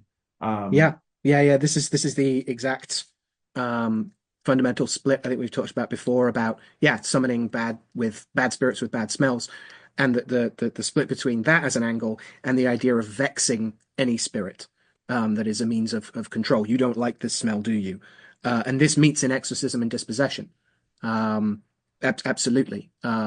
So the Oh yeah, Protestant writers love to talk about how the Romish Church allows the smoke of sulfur to drive out spirits from their houses, as they did frankincense and hallowed water. We do find a bunch of uses of sulfur in the illegal Catholic exorcisms in the 16th century. Um, there's a report by Samuel Harsnet, the chaplain to the Bishop of London, about popish impostures, where he talks about the dispossession of a servant girl, Sarah Williams, with a chafing dish of noxious sulfur held under her nose. And he gives the recipe for that, mockingly calling it a holy perfume, which he gets from Mengi's exorcism manual, which is take brimstone, asafoetida, galbanum, St. John's wort, and rue, all these things being hallowed according to their own proper and peculiar benedictions must be cast upon the fire, and the smoke thereof applied to the nostrils of the possessed. So there's this criticism of it from the Reformation folks, partly because it's so heavily used. But it's not just about it being toxic, which it is, or the physical harm it can produce, but also, yeah, again, that it's the preserve of bad spirits and also a bad spirit work. And again, magic we don't approve of is always simultaneously inefficient and ignorant and supremely dangerous, and by extension, like impious. But we get it all the time. And messing with the Goetia again. Yeah. So it does turn up in a bunch of perfumes for rites of Saturn as well. Who is absolutely the ruler of witches by that early modern planetary understanding and their maleficia. The other thing that really interests me is where, again, with like dispossession, and it's kind of how it forms a basis for an awful lot of other kinds of conjuration, is that this appeal to brimstone, very like the image of an apple doing the same things as an apple, the conjurational appeal of speech acts that reference brimstone, specifically the fires of brimstone, are often used along with actual brimstone or other stinking things, stinking smells. So the resorts of malediction, when the spirit won't turn up and do what you say, include an awful lot of things like writing the recalcitrant spirit's names in parchment and then making a fire of asafoetida, horn, and other stinking things like sulphur, and defiling their names like under your feet, like you literally put them underfoot, and then you take them and throw them vehemently into the fire. And while you do that, like you say things like, "Oh, ye cursed and unhappy and blaspheming spirit," insert name here, "that you may be perpetually damned in everlasting pains of fire and brimstone in the lake of endless perdition, that you will have no rest, no, not in the moment of that hour, until thou obey my commandment." Right? This idea that you're not just reminding them of how bad hell is, but you are potentially casting them down to a further layer of hell, into a deeper pit of burning brimstone and into the lake of perdition for there to remain forever. This is exactly what the excellent book does in all of its torture tactics. Take brimstone and burn it, and command the troublesome spirit first to go into some stone for the purpose, and then put the stone with the spirit in it in burning brimstone. So it's not just name papers, it's also stone, not just as screen for the spirit to give you scrying images, but also that literally contains the spirit in some sense. Ordering it to burn in chains of fire and brimstone also seems pretty popular. And I like this in terms of how it points out this like early modern rhetoric and affect, right? About the conjurational value of considering magical speech acts as a sort of aural image magic. That they might be even more empowered by physical corollaries to their evoked historiola, right? And these like theological significances. Yeah, just like these vexing practices being about not just sympathetically attracting or drawing bad spirits. You have to be able to apprehend the possessing spirit, right? So you're drawing it out through that, but then also compelling obedience to whatever conditions fulfilled the operator's will, right? So ultimately, like banishing this bad spirit. And it's just a reminder that like also used to just remind these denizens of hell that damnation can always be worse. Yeah. There's I don't think it's possible to talk about sulfur without bringing up like alchemical sulfur, Mm. right? So, as far as the tria prima, the three primes of mercury, sulfur, salt, and dealing with, the spirit, soul, matter of, the things that are going there. So sulfur is that fiery spark that burns away impurities and brings on transformation. It's solar, it's hot and dry like fire, right? It's the human soul, it's the seat of emotions and desires. It's evaporation, expansion, dissolution, and quintessentially male, because of that hot and dry, right? So we have that like that thing of like hot, dry, wet, cold of combinations of those things, but sulfur being the fiery here is the most male of the principles, in that kind of male female dichotomy of Western alchemy. I think the first mention of it is going to be Jabir in the 8th century, and by the time you get to The 13th, 14th century, it's just pretty pervasive of sulfur mercury theory as Yeah. part and parcel of how things flow. That there's the soul of something, and that the for instance, the mercury of something is always attracted to the sulfur of something, right? So you get this theory within making spagyrics, right? Of the mercury, or the universal vegetable mercury, right? Of alcohol attaches itself to the essential oils and the soul of the plant, which extracts from the plant material, which relieves the dross or the salt. Mm. Um, so the idea here of spirit and soul always going somewhat together and still being present, of course, in the body, but there's this relationship between spirit and soul where one pulls the other towards it. Right. And so that the salt can be calcinated and refined, and the body can be separated so it can be refined and then reformulated and resurrected. Yes, that constant solvent coagula of like, Hmm. we are perfecting things by getting rid of the dross and then perfecting even the dross as much as we Hmm. can, which then of course plays into whole concepts of what does fire do within ritual and theory, and those are some lovely drunken arguments and theoreticals to have for sure. Late night pub talks, Missy Jake. But yeah, I think the only thing I think of is right, like, so in that same way that I believe both physical sulfur and metaphorical or philosophical sulfur are considered to be the menstrual blood of Parvati in Rasayana Shastra, or the Hindu alchemy. Hmm. So you have this, just as Mercury is the semen of Shiva, that sulfur becomes the menstrual blood of Parvati. So there's, divine origins of yellow powders. Why not? Uh, Mm. Oh, I love it. uh, Yeah. Oh. so yeah, I think there's something with the kind of sulfur and the lore around invoking of. I think by nature it invokes, or by etymology, right? They talk about its connection to Noah's Ark, right? The wood that was built that is connected, and so the word for brimstone, gofrit, is related to gopher, which is the wood that the ark is built from. Hmm. Um, and so there's this, the term ark itself, of like the thing that carries us over the waters of creation, that becomes the thing that carries the covenant during Israelite possession of it, the tablets and the oil and the rod, to Mary being the new ark of the new covenant, and carrying Jesus into the world. That there's something interesting that the flammability of gopher wood is then associated with gofrit, which is specifically the brimstone. That the resin Hmm. is explosive, or that Theon, the to burn, to smoke, these things, brimstone itself is that which can be ignited, or is of the fiery essence itself. Hmm. um so there's fire and brimstone becomes punishment, right? You have Sodom and Gomorrah, as we're talking about. You have divine judgments in Syria and Edom. Gog is all there.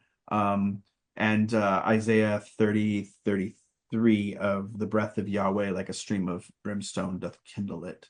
Hmm. Uh, so that the breath of God is likened to sulfur in the Bible is quite interesting. Here, talking about bringing fire, but also just what is that? There's something there. We get in Revelation, the Satan and the rebel angels, are cast into a lake of fire burning with brimstone, which is of course Greek, and the fire here is specifically eternally present. It's not. It doesn't. It's without end. So there's Right. some all that's there. Yeah, sulfur. It's a fun sigil, right? Alchemical sulfur, right? As far as like triangle with cross Oh, of yeah. quintessential fire. It's the same as the fire sigil with a cross under it. So there's Hmm. something there. So the spirit rising, or even the kind of Rosicrucian take on it's the primal fire that is the sacrifice of the Messiah on the cross, and spirit rising, and the shifting of the world, kindled by the sulfuric breath of God. Why the fuck not? Mm. Hmm. Um, and then the other thing that briefly mentioned is I think perhaps saved for more future time, but onions and garlic are, why they are what they are is because of sulfur. Why our eyes burn onion is because sulfur is escaping. Why garlic is the what we like is because of sulfur. And Mm. that's fascinating. The very thing that people think is stinky is also, again, the apotropaic force of keeping the evil away. Whether onion and the warding off of sickness, or garlic and the warding off of night terrors, vampires, and witches. Mm. And the kind of spoiling nature of that. And then I think of certain deities and spirits that where onions and garlic and things like this are taboo because the deity is usually associated with purity, or of pure water and things like that, or sulfurous plants that then make milk taste garlicky or sulfurous, and how the baby animals won't eat it anymore. So you have to watch cattle and goats from eating certain plants that are garlicky or sulfurous containing, because it changes the milk. Huh. But little tangentials. Why the hell not? That's Uh, rad. Yeah, yeah. Overlap of mineral and herb stuff. yeah.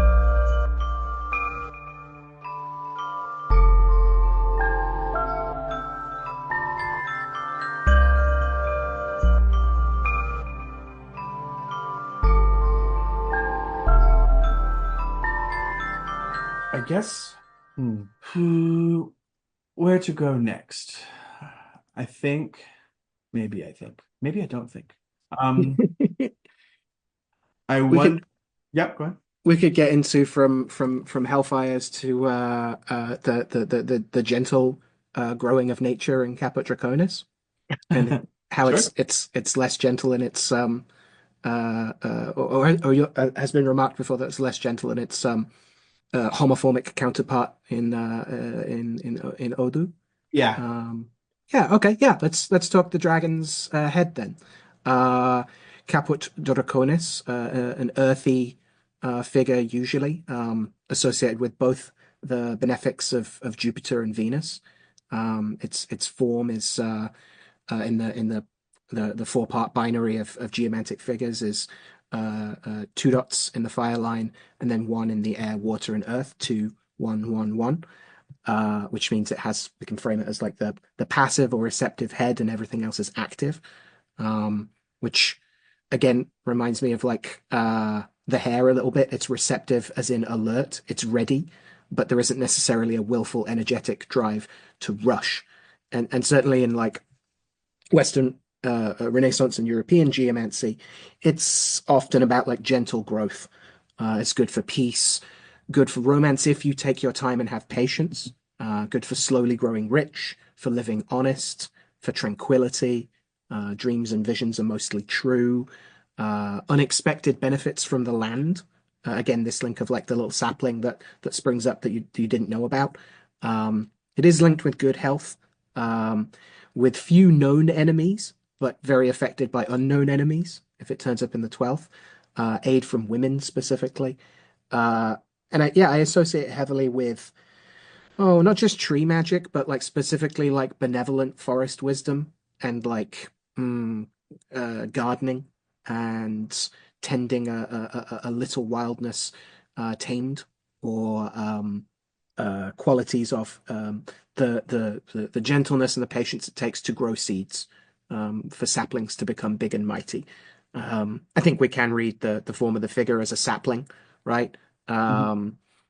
I especially associate it with Tarragon, the little dragon, and again that Mhm. bitterness that helps us digest, and also with chrysocolla, with the green and blue stone that often has malachite and azurite in it, I believe, as a stone that's mm, good for all sorts of benevolence. It's one of those carrying stones that's just good to have on you. Um, it looks like a little earth sometimes in the beads of it, and it's green and blue. Um, yeah, Caput is a figure that often suggests people should like take their time with things, slow down. Um, Figure of yes, of like material prosperity, but also of there's some stuff around like spiritual elevation in there as well. And as such, like makes me think of like the patience of like uh, of learning carrying or contributing to the carrying of like a spiritual lineage or tradition. The time it takes to learn something properly, to do something properly. Um, hmm. Yeah, but a very entering figure, right? It's very pointy and down as it lies on the table. It's like pointing towards you, and so very much about rooting, about being having more of a foundation, about the short little sapling leaves. What's the term for the first leaves of a thing that don't necessarily look like the rest of it? But long roots, right? Being important. Um, yeah, yeah. That's like my usual overview, I guess.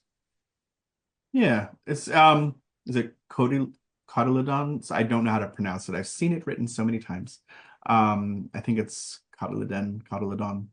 The seed leaves, the little first leaves Yeah. that don't look necessarily like the rest of the leaves that are coming, Hmm. which is the true leaves that are later. Usually, it's just first leaves or true leaves is how most people I know refer to them, but there is a Right. fancy term as well. Yeah, Um, I really like that, like unexpected benefits from the land. Like, yeah, the things you don't, the way nature surprises us, in a slow, gentle way sometimes. But I guess again, I think we've talked about Caput before, and in yeah. its in the published and available lore and patachine of Ifar and Dilogun, the Yeah, Odu Osao or Sameji, yeah. is not necessarily. It's about how nature can surprise us in less slow ways, right? Yeah, it is definitely sudden change. Mm, It's hugely associated with female power mm, and women's secret societies. So she has, there's many children and much wealth in this. The thinking of the Odu as incarnated beings. Uh, mm, it is a bringer of many things, but this is, in popular stereotypes, it's like this is witch power. This mm, is unadulterated, like things are weird. There's it's not necessarily the phenomena of some of the others, but there's just the cyclones are blowing here. Enemies amongst friends, making sure to listen for if someone shows you their ass, believe them. mm, But this Odu also has ideas of masks in general, right? So either masks being blown off or masks being worn. So it's very, very difficult to know what to trust here, and you have to follow. This is why divination is more than just philosophy, right? It's like you have to find and narrow down what it is that is actually being recommended in any reading, and why yeah. priesthoods develop and why so much literature is developed, whether that's oral literature or written literature on how to interpret things, or else you fall into superstitious avoidance of certain signs. Uh, Mm, so I think there's in the same way that it can be unexpected catastrophe, it could be unexpected wealth, could be mm, unexpected children. There's something here.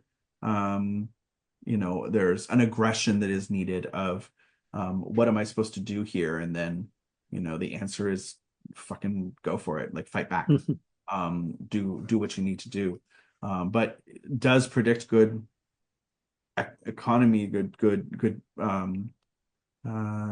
things like that for spiritual things of like making sure to respect authority and way things are established. But this because the sign wants to tear it all down. Um, mm, and, mhm, and then in love, not so helpful in love. mm, There can be betrayal and misunderstanding, and communication is key when this sign falls, that there has to be good communication. Uh, mm, or it just gets funkily. Um, yeah. this is where, if I remember correctly, cinnamon and like spider venom both exist in this here, and the yeah, lots, Mm, lots of strange things uh brewing here. And there's also just if we're going to take it off of the kind of Arabic ascription of the lotus order, as we were talking about. yeah. What is it to be to have no fire? And it's interesting that the spirits and deities associated with this are like the fire is crazy, right? They're all over the place. Mm, Almost that there's no focus. Now, if you look at that in the kind of Angola inheritance, they're going to look at the sign of it being like no head, like mm, a lack of head. You have to provide the head, or it's just going to get crazier. So, looking at 2 points as being in an inactive state or at least a receptive state to mm, the element as opposed to active. Something about like head medicine is needed to mm. the head to keep the to braid the garlic, as it were. Yeah, Um, yeah, so that makes a lot of sense. there's things there, and it's interesting to see how those things completely manifest through story and practicality and different ways of talking about things. But there's a lot of magic and witchcraft and chaos that can come in this sign, but that can also be windfalls and judgments in your favor. It just you have to figure Right. out navigate and surf it all from what I would propose. Yeah. Yeah. Yeah. I like that sense of like it's not just telling you what's wrong in terms of like there's no head, there's no there's no like focus, there's no going after what you know to be good for you. It's also about like so you have to provide that. Like it's looking at like diagnosis leading to remediation, to medicine, to strategies to deal with that. Yeah, Mm, absolutely. What is There is no point in divination without remediation from the kind of cultural embedded cultural or culturally relevant ways of specifically like dealing with African Ifa or even I mean like that's my favorite parts about looking at older geomantic research that you've done of like it predates the strangeness of its own resurrection, right? At the hands of Mr. Mathers. mm, Of mm, divination is so looked down upon as something that is fortune telling and passe and something women do when they're bored, that this is it's the same thing of like we're meant to ascend the spheres of consciousness, the ascend the Sephirot to get to attain union with primal concepts of God. But at the same time, like where's how what you could have done so much or we can still to not have it be what is predicted. Great. Why are you telling me this if I can't do anything about it? right, right, Yes, right, what, right. you just make me live in fear for the next 20 years? Well, you say one day you're going to die. Well, no shit. Yeah, yeah. I think that's definitely something yeah, I'm very proud to kind of foreground as like get head in the clouds is great. Mysticism's wonderful, but like if you don't have your feet on the ground as well, is your head even here? Like where our Yeah. stuff is, where the problems can be solved, where we The can where we can talk it out, you know? the Bifrons of it all, right? Like that Yeah. we are trying to the philosophizing and even the memology of it is meant to reify concepts that can then be used hopefully practically. Yeah. Um, and yes, on a very maybe it starts just in the kind of uh, practical drawing of and sigilization of these things, like conjunctio to invoke, Mm, and to coalesce.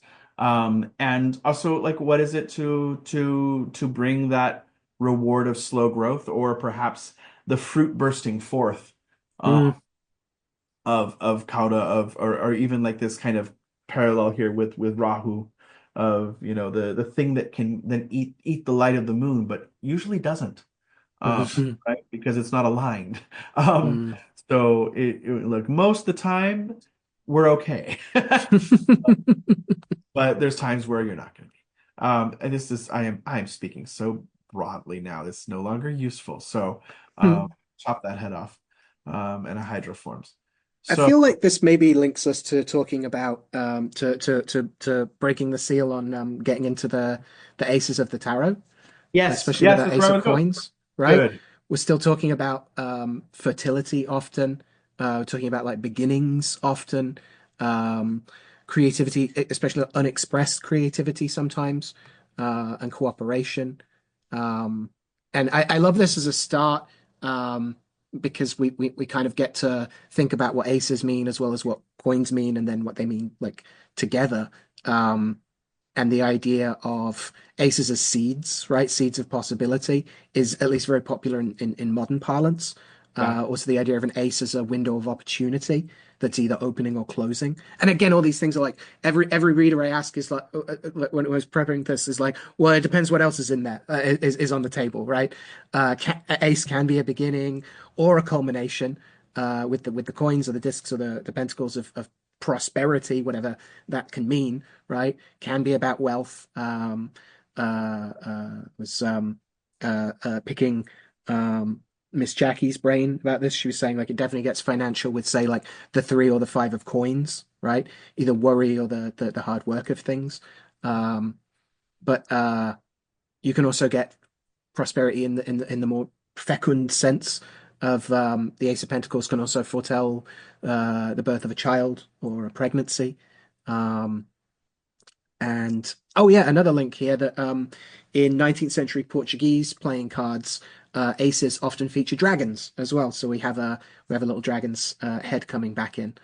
The idea that aces are both one and or sorry, not sorry, 11s, right? That they can be at the beginning or the end of things depending on what else is going on. Yeah, and so when we get to like the Ace of Coins specifically, we get anything from like papers talking about commencement of good fortune, gifts, the economy, in this economy. You get weight, who, when it's upright, says it's one of the most favorable of all cards. And even when reversed, he says it's a share in finding treasure. So it's a piece of it. And again, this idea of the greater and the lesser of things rather than like the opposite of it.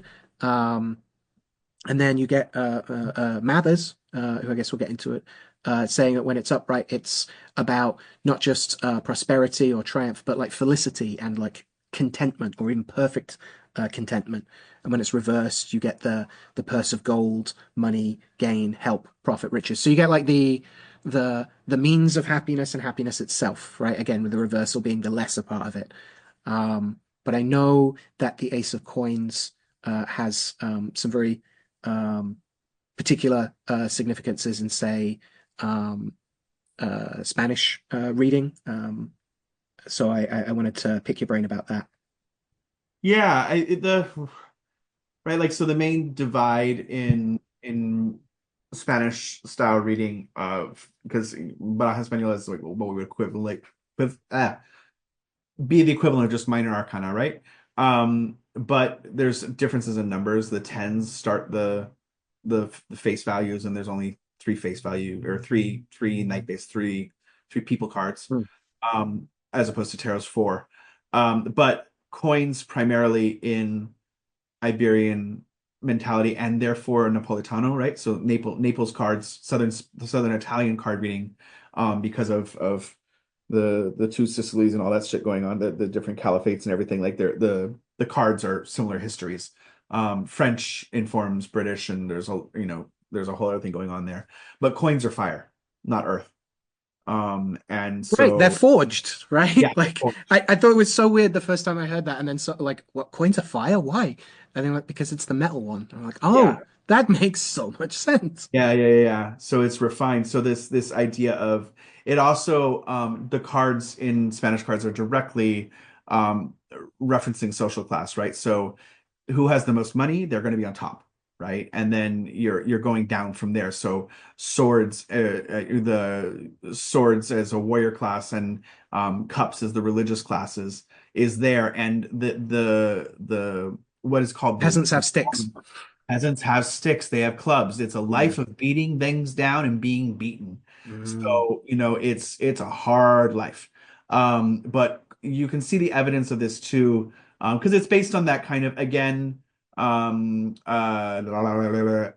of different orders in different places, right? So in this case, La Pinta, the marking that is on Spanish Baraja Española, the cards, the Spanish cards, there's a border around each suit or each card, that is either solid or broken a certain number of times. And in the cards, the coins are solid, meaning they are the primary suit. They are the most advantageous suit. They are the most fortuitous. And this is coming from card games. And the reason for this la pinta is so that you can stack your cards in a vertical line and know what the suit is. So you don't have to hold a symbol that can be seen by other people in the corner. But of course, they put a symbol there as well. So it's just the number and you can see the line. So one broken, one space in the line becomes cups, two spaces, it goes on and down from there until you get three spaces, which is going to go to palos, to clubs. But yeah, so La Pinta for coins is solid. It is primal fire. You also, as far as ace lore, in Portugal, it was very common for the aces to be depicted as dragons or serpents. So this is often referred to as the serpent of fire or the dragon of fire. But the oros are fire, oros themselves, gold coins, fire, economics, material possessions, royalty, inheritances, luxury, predilections and tastes. It's victory, it's dominance, right? It's the unbroken authority. Its primary expression in the kind of 1900s card manuals, especially, but also just as the fun lore of that is that the first evidence we have for card divination in Europe is laws in Spain about 40 to 50 years after we know the first cards were being published. Within 50 years, there are within a 3-year span, I think it's in the 1380s specifically, we get snippets of manuals with aphorisms about the lore of each card, and then laws against using the cards for fortune telling, all within a overlapping period.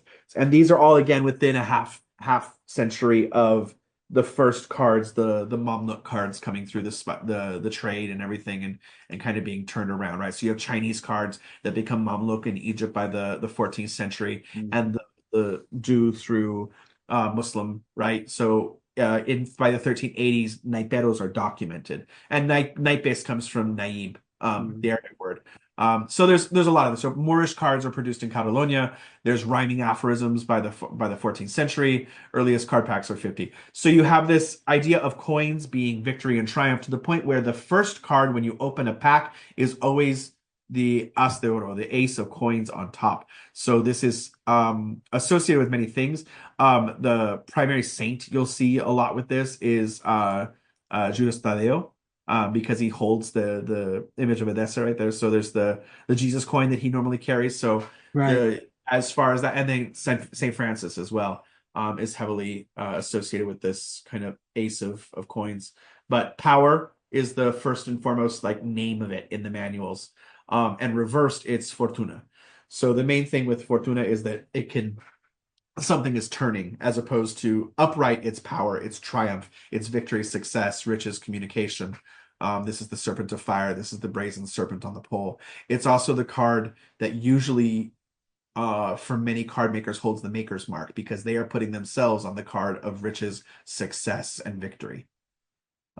So there'll be some logo of the person there. In the same rendering unto Caesar what is Caesar's, that they'll put the profile or their logo or any number of things. So you'll see this is where when different cards get made in different anniversaries of things, like if it's made in Argentina, there's going to be Argentinian flags and a token of the Argentinian crown, and particularly Argentinian products below the coin as it's a placard of the success of Argentina. And this is the anniversary deck for Argentina in the 1800s. Yeah. You see that with similar to the Ace of Spades law, right? That there's ornate designs for stamp tax as well.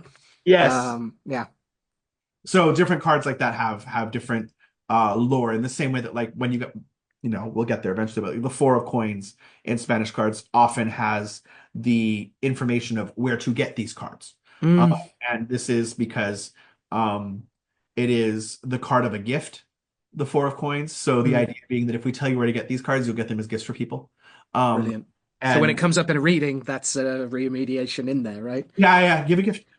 So and I love these older manuals because they are caching, especially the 1800s ones, which are more complete than any other before that. They understand that these are being used for divination, and they are trying to capture as much lore as they can. And you can get a lot of them for free online, just to look through them. A lot changed, frankly, after Mathers. I mean, this is the next thing to easily talk about, but the idea of tarot changing into something more embracing the pseudo-psychological that was coming of age, changed divination so completely that people read tarot cards and therefore playing cards drastically differently after the articulation expansion of Golden Dawn and Thelema and things like the articulation of these things changed divination. We lost a lot of there are layouts, but they are not as common as just open reading of like you just keep throwing cards. It's not, oh, this is represents my hopes and this is my dreams. And how do we know? How do the cards know that? I always want to know. But yeah, there's a lot there. The As de Oros, some people don't even finish reading a reading until they find the Ace of Coins. Hmm. Because that means we're done. Yeah. We have succeeded in the reading. Huh. So there, and it's similarly too that I know many workers who would, at the end of the reading, if they didn't find it, they'd find it for themselves and count how many far down it was from that client to see when they would be returning. I was just about to ask. Yeah. Did they find it? Yeah. And in lieu of getting a gold coin, which many people love to do with their decks, they'll keep a gold coin on top of their decks, wrap it, and that's like the token of true victory, right? Because you could afford the gold coin, but that you would put a symbolic coin on top of this. So if you're going to symbolize anything's going to symbolize or metonymically be the deck, it is Yeah. the ace of coins. Damn. So yeah, I love it. I love spending Yeah. fun stuff. Yeah. Alpha and Omega stuff. In the same way with that coin lore, right? That I think it was a deck that was sent by Pepito. He sent me a picture of I think in Mexico City, but they have a deck from the 1700s that has a gold coin that was kept with it. And it's just the coin is there and the cards that is part and parcel that gold coin symbolizes the power to read through that deck. It's also, again, as the first deck on top for a brand new deck for those traditions of Spanish cartomancy where they destroy the deck at the end of the day if you're a reader, because it's absorbing all of the bullshit of your readings. So it's throw them up in the air, step on them, and go away. And because it's a cheap enough thing produced that you can buy another. Exactly. They were not interested in durable ones. They wanted ones that could be burned, used, written on, charms made, whatever it was, fold things up. So they were barely on good card stock at all. Right. Which is an interesting thing of like, how do you read with that? Well, you learn.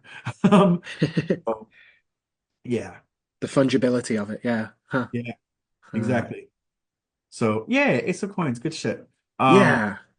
There's a lot there. I think the As de Oro in Portugal, right? Again, that you have the dragon, and then that influenced the Portuguese going to Japan, and there's a whole system of Baraja Española cards, so or naipes there that are inherited from the Iberian tradition and have an abstract dragon on the card for the aces as well. So the Ace of Coins is always still that first deck, and that's how you can tell that it's a Spanish or at least a Western Mediterranean inheritance. And then in the Italian decks, they do less serpents and they do eagles oftentimes on the Ace of Coins.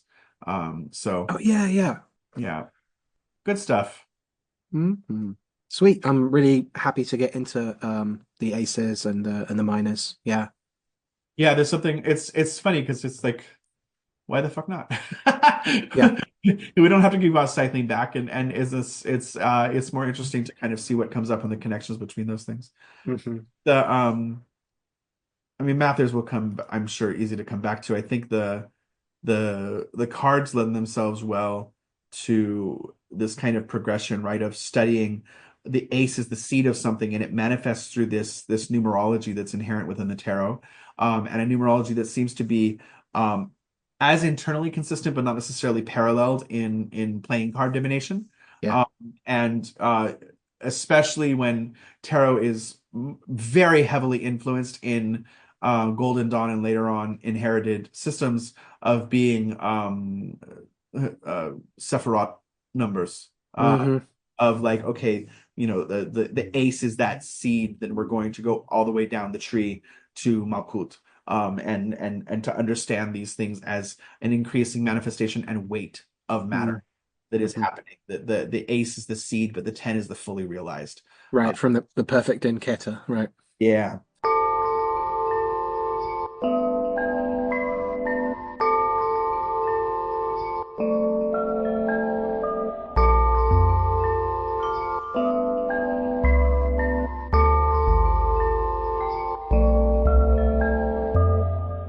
So I like this progression of things and the use of numbers to contain a progression of energy that can then be used to predict because this reminds me of the calendrical magic that is fun to talk about, I guess, Yeah. for so what was my intent with this was just the idea of like there's many things practices around the turn of the year that are whether through it's the 12 days of Christmas and kind of broadcasting forward how the rest of the year is going to go based on those omens to the year walk tradition, right?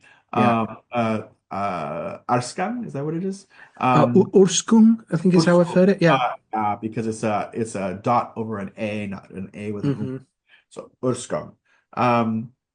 Swedish of Christmas or New Year's Eve, again on these liminal days, of to see what's going on, and you find the 12 omens in that way, or each day on one day you go, I'm going to look for the omen now, and you recognize it when you say, like, I saw a hare leaping on day 3, that's March. On day 4, I saw a rat eating another rat. Okay, that's April. Right.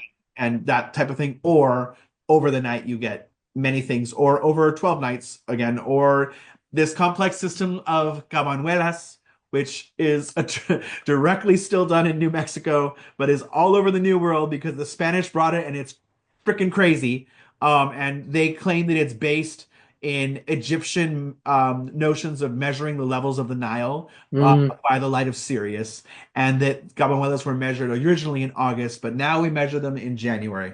And I wrote a blog post about this long ago, and the response from me was like, "This is incredibly complex." It was like, there are old men that swear on this more than the Bible, and it is exceedingly complex for no reason to my opinion other than to be like, but you don't know how to do it the right way. And I also love that in specifically like New Mexico, there's this lore that like when something is this weird esoteric lore, especially if it's possibly Egyptian, then it must be connected to the penitentes and the confradias. So the penitentes are like ultra conservative Christian, usually male only fraternities where they would usually have a meditation factor of like this is where Sister Death comes in, like the New Mexican Santísima Muerte version, right? Where you get Yeah. the notion of death as sister and an entity that you can interact with as Sebastiana, as she's sometimes called. That this notion that esoteric lore is always connected to this. So the Cabamuelas are even connected to this larger notion of Cyprian lore and Sebastiana lore, and just like what the old men know how to do in their little mud huts while they pray and whip themselves with chains. Um, Yeah. so, like, if an old man is good at this, they're respected. So here's the basic plot line of Cabamuelas, and we'll come back to the Urskog and things like this. But you watch the 31 days of January. The 1st through the 12th of January correspond to the months on the calendar, much like 12 days of Christmas lore or anything like that. The 13th through the 24th days of January, so the next 12 basically, represent the months in reverse. So you have to go backwards from December all the way to January, which will happen on the 24th. So you're getting verification this way, forward, backwards. And then from the 25th through the 30th, days are divided into 2 parts, with the morning of the 25th corresponding to January and the afternoon of the same day is February. So each half of a day starts to revisit the months as earlier exposed or divined in the month already. So you get 3 passes or 2.5 passes. Oh, Like, no, you it's get three. It's 3 one. passes. Hold on. We get one more because January has 31 days. So the last 24 fucking hours each correspond to a month in the same way that the first 24 days of the month did. So the 31st of January is the superseding point because by that point you've gone forwards, you've gone backwards, you've gone half days, and now you're like every hour is what it is. And so the 31st is like that is the pinnacle, that is the cherry on the cake, and has the most superstition and importance. And that's when you look for the omens on top of the general, like it was warmer that day with a little bit of rain in the morning. That means towards the beginning of that month, there's going to be it's warm month with a little bit of rain. And you combine things as best you can. How to interpret all those omens, which does include animal lore, which isn't just weather, which includes sky lore, which includes stars, falling, whatevers. All these things happen. And so it is so a lot, right? If it rains or snows on a certain day at a certain time, then it would show through the cabanuela which means tabernacle, like a tent that is done. And it has to do with like putting little boundaries around the days to be like, oh, that's in the house of this month. So this day belongs to projects forwards and does that month. Like little tents that are being done when worship would happen. But is it accurate? I mean, it's the Farmer's Almanac of Spanish diaspora, but I love the fucking like let's just it is it to me it reeks of what we've talked about with like with John Dee of like maybe the angels just had to give him the most complex system so his mind would actually go into normal intuitive trance Yeah. of Yeah. like this is a lot. It's distracting the mind from just being like I think it's going to be wet because we had a really wet July last year. And Hmm. it's not and then the average predictions yes are things like July is going to be wet with a Hmm. little bit of sun in the middle of the month.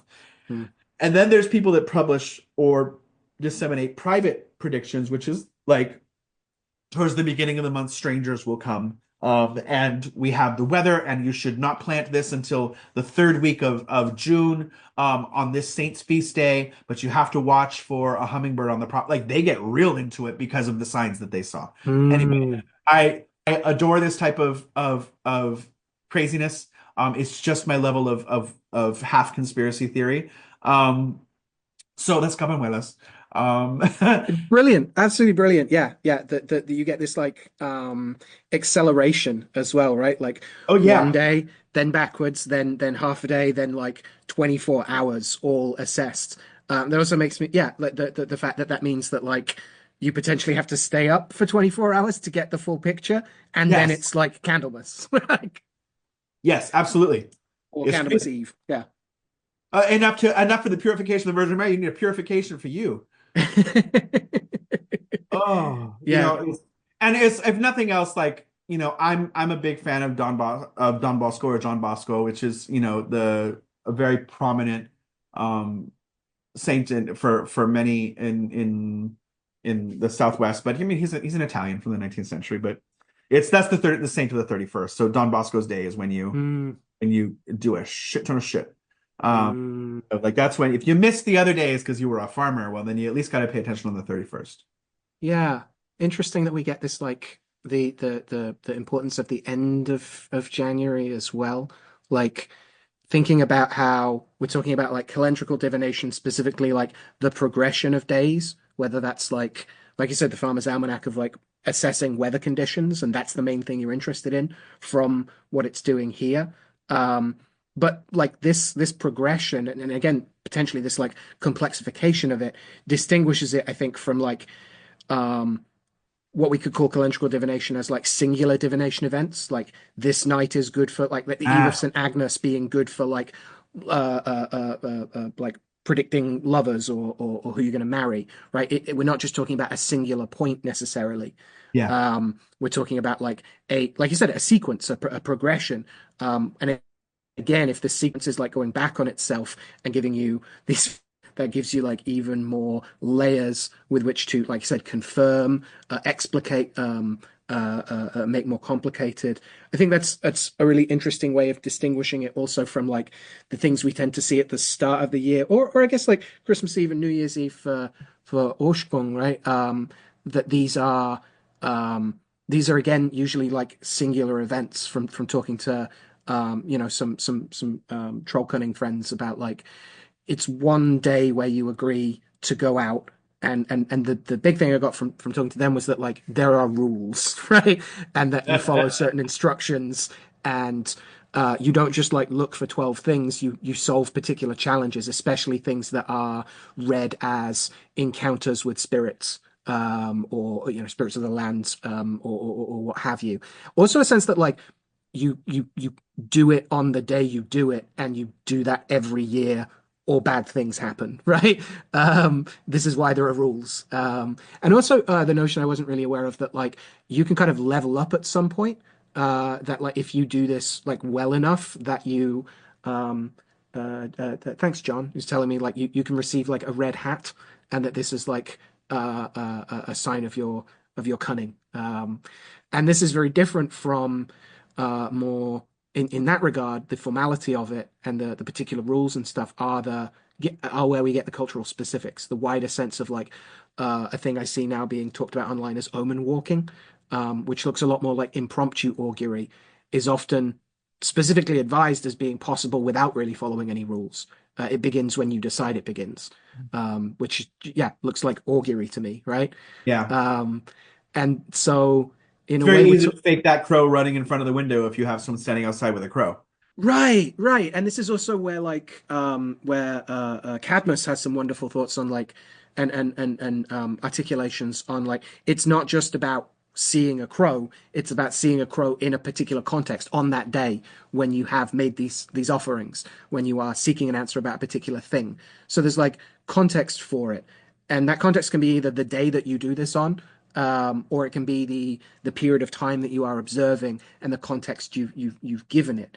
Um, this calendrical stuff's fascinating in terms of the beginning and ending of things as well. I looked a little bit into the Italian days of the Blackbird, the Uh-huh. Giorno della Mela, which is the last 3 days of January, 29th, 30th, and 31st, and is essentially like, from what I remember, if those days are particularly bad weather, then it's going to be a good rest, like part of the year. And if they're not, if they're good, then it's going to be bad. But there's a whole lovely story about the mill, what we now call the blackbird, which has originally white plumage, very like Apollo and the crow, right? Um, and that they offend the month of January because she decides not to leave her nest until February, and so January borrows 3 days from February, which is originally said to have 31 days. And then January like takes its revenge and produces all of these ice and snow and storms and stuff. And the poor little bird that will be black is has to hide and shelters in a chimney. And that's where her white feathers are made black through the smoke and the soot, and she's not able to get them clean again. So like a link to why the blackbird is black, like those lovely like animal tales, specifically stuff about the changing of calendars, right? The movement and the way this is attributed to Roman calendars and things like that. And also the sense of like the opposite of things. If it's dry now, it's going to be wet later because there is a set amount of wetness in the world, and if we don't get it now, we're going to get it later. And if we get it out the way now, we won't necessarily get it later. Yeah. It's interesting.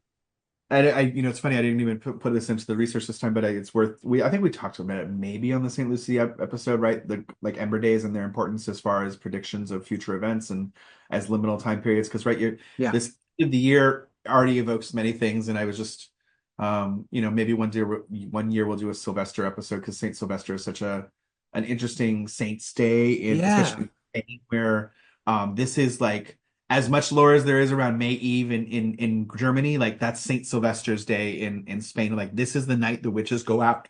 It's a huge liminal turn of the year. Mm. So like this is the day to fuck shit up before you have to be a good Christian again. The next day. And Sylvester, it's just homely little pope, but it's just because it's the 31st. That's a big thing. Yeah.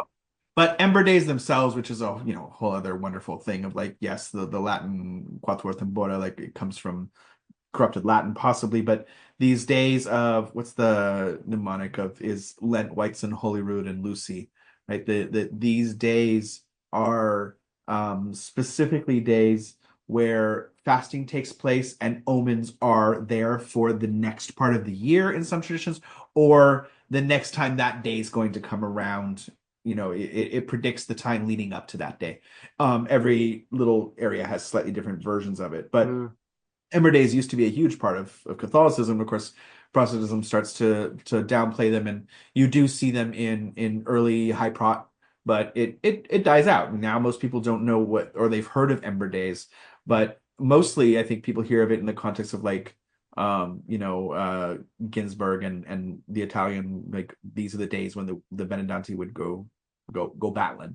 Right. But there's something to it, is that because the fasting and the time off allows you to have the space and time to do things in your house and go do night shift battles and fly up the chimney and do things. Yeah. Um, but Yeah. very specific days, right? Of of Lucy specifically, roughly. Then in March for the first and second Sundays in Lent, and then in June is between Pentecost and Trinity Sunday, and then the third week in September.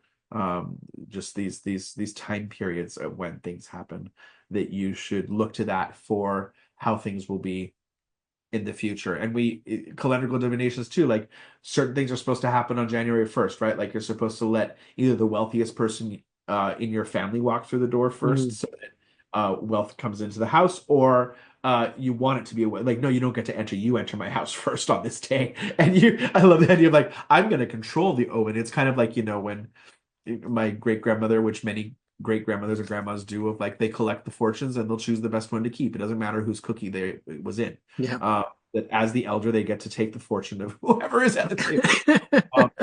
So Yeah.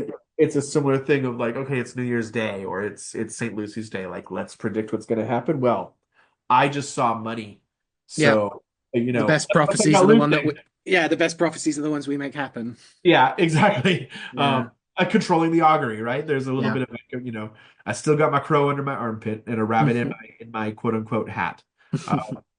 So yeah. Weird calendrical magics.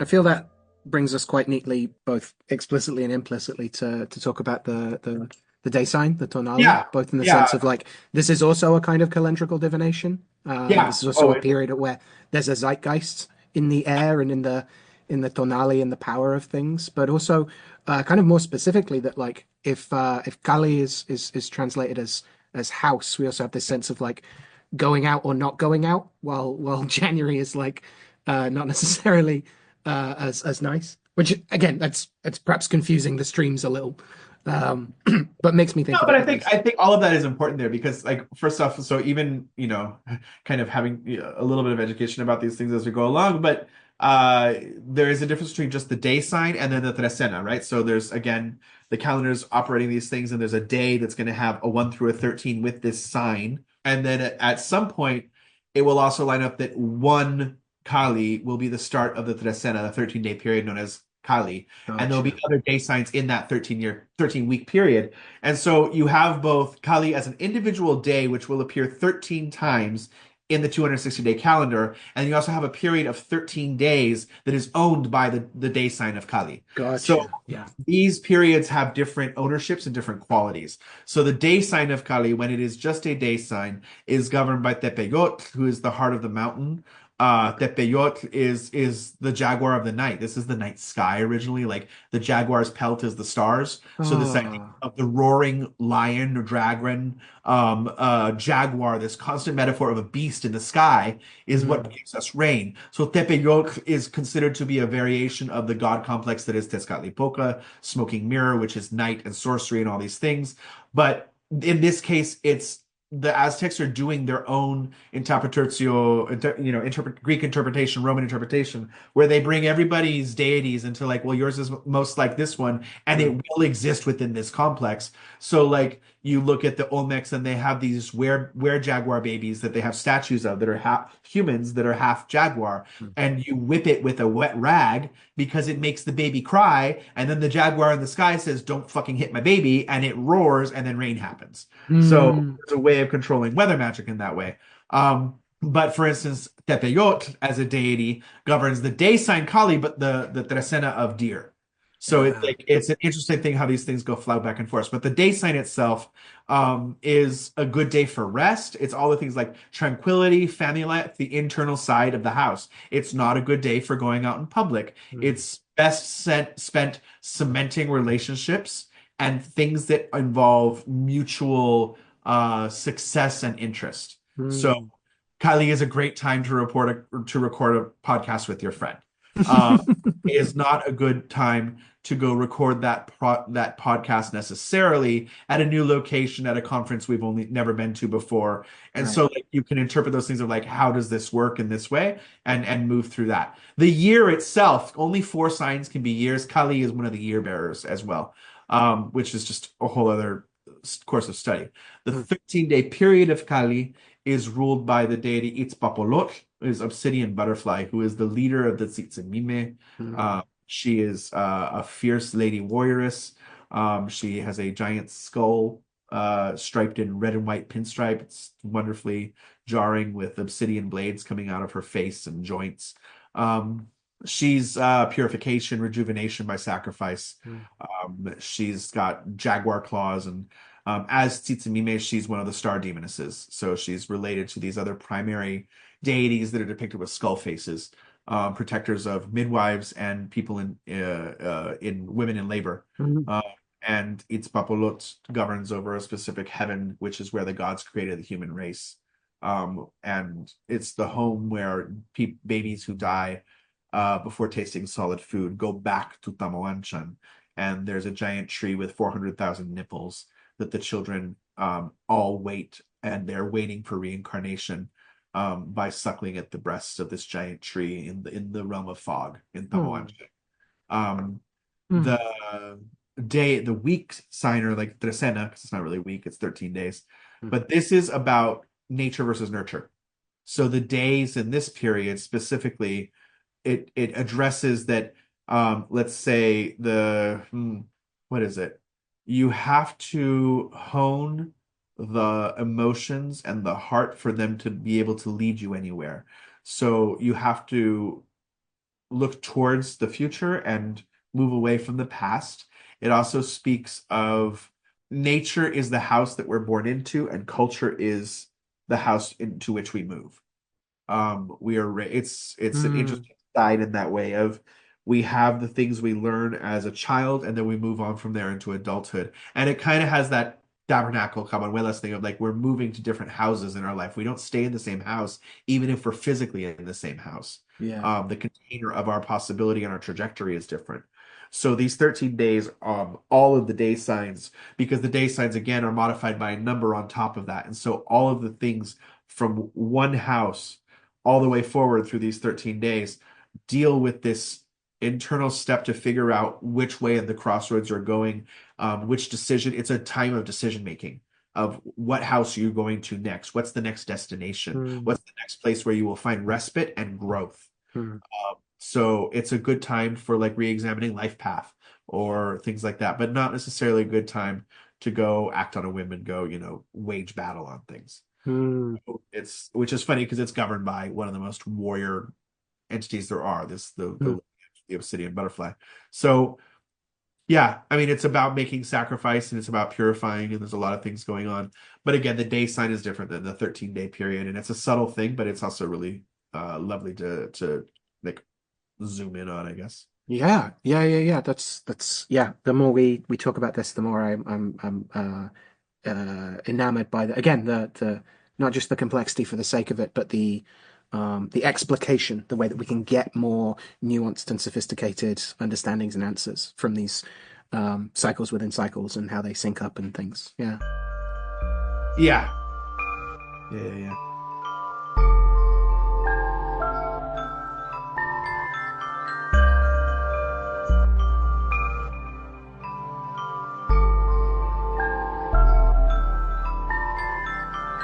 Huh. I think then that leaves us to the man who built the house of the neo-pagan revival in many ways, Yeah. Mr. Yeah.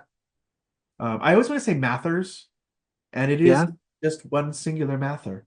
Yeah, you see it as Mathers's when Yeah, they're referring to he and his good lady wife, which yeah. also looks like too many plurals. Yeah, I'd enter our dead magician of the hour. Definitely a magician, almost certainly dead. Um, no, no, Oh, he's no, real old. no death certificate.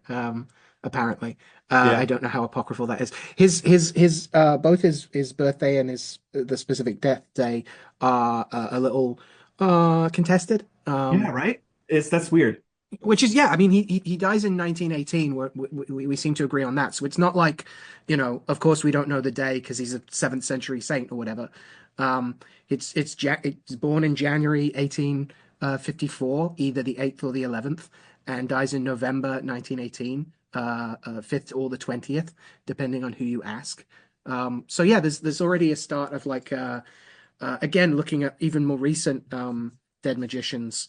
There's still this sense of like the the mythic makes us less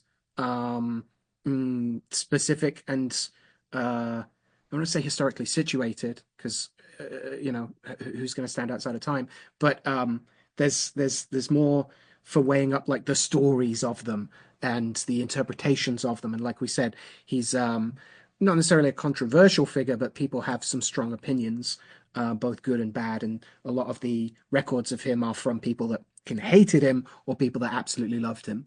And we're talking about him because he's one of the three founding members, if we can call it that, of the Golden Dawn, the Hermetic Order of the Golden Dawn.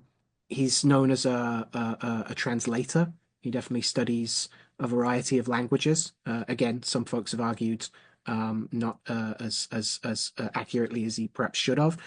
But he translates the 14th century book of Abramelin, the Kabbalah Unveiled of Rosenroth from the 17th century, both the 14th century Key of Solomon, supposedly, and also the 17th century Lesser Key, as well as the Grimoire of Armadale, and indeed, as we already discussed, in 1888 publishes the Tarot, Its Occult Significance, Use in Fortune Telling, and Method of Play, which is mostly an examination of the Marseille deck.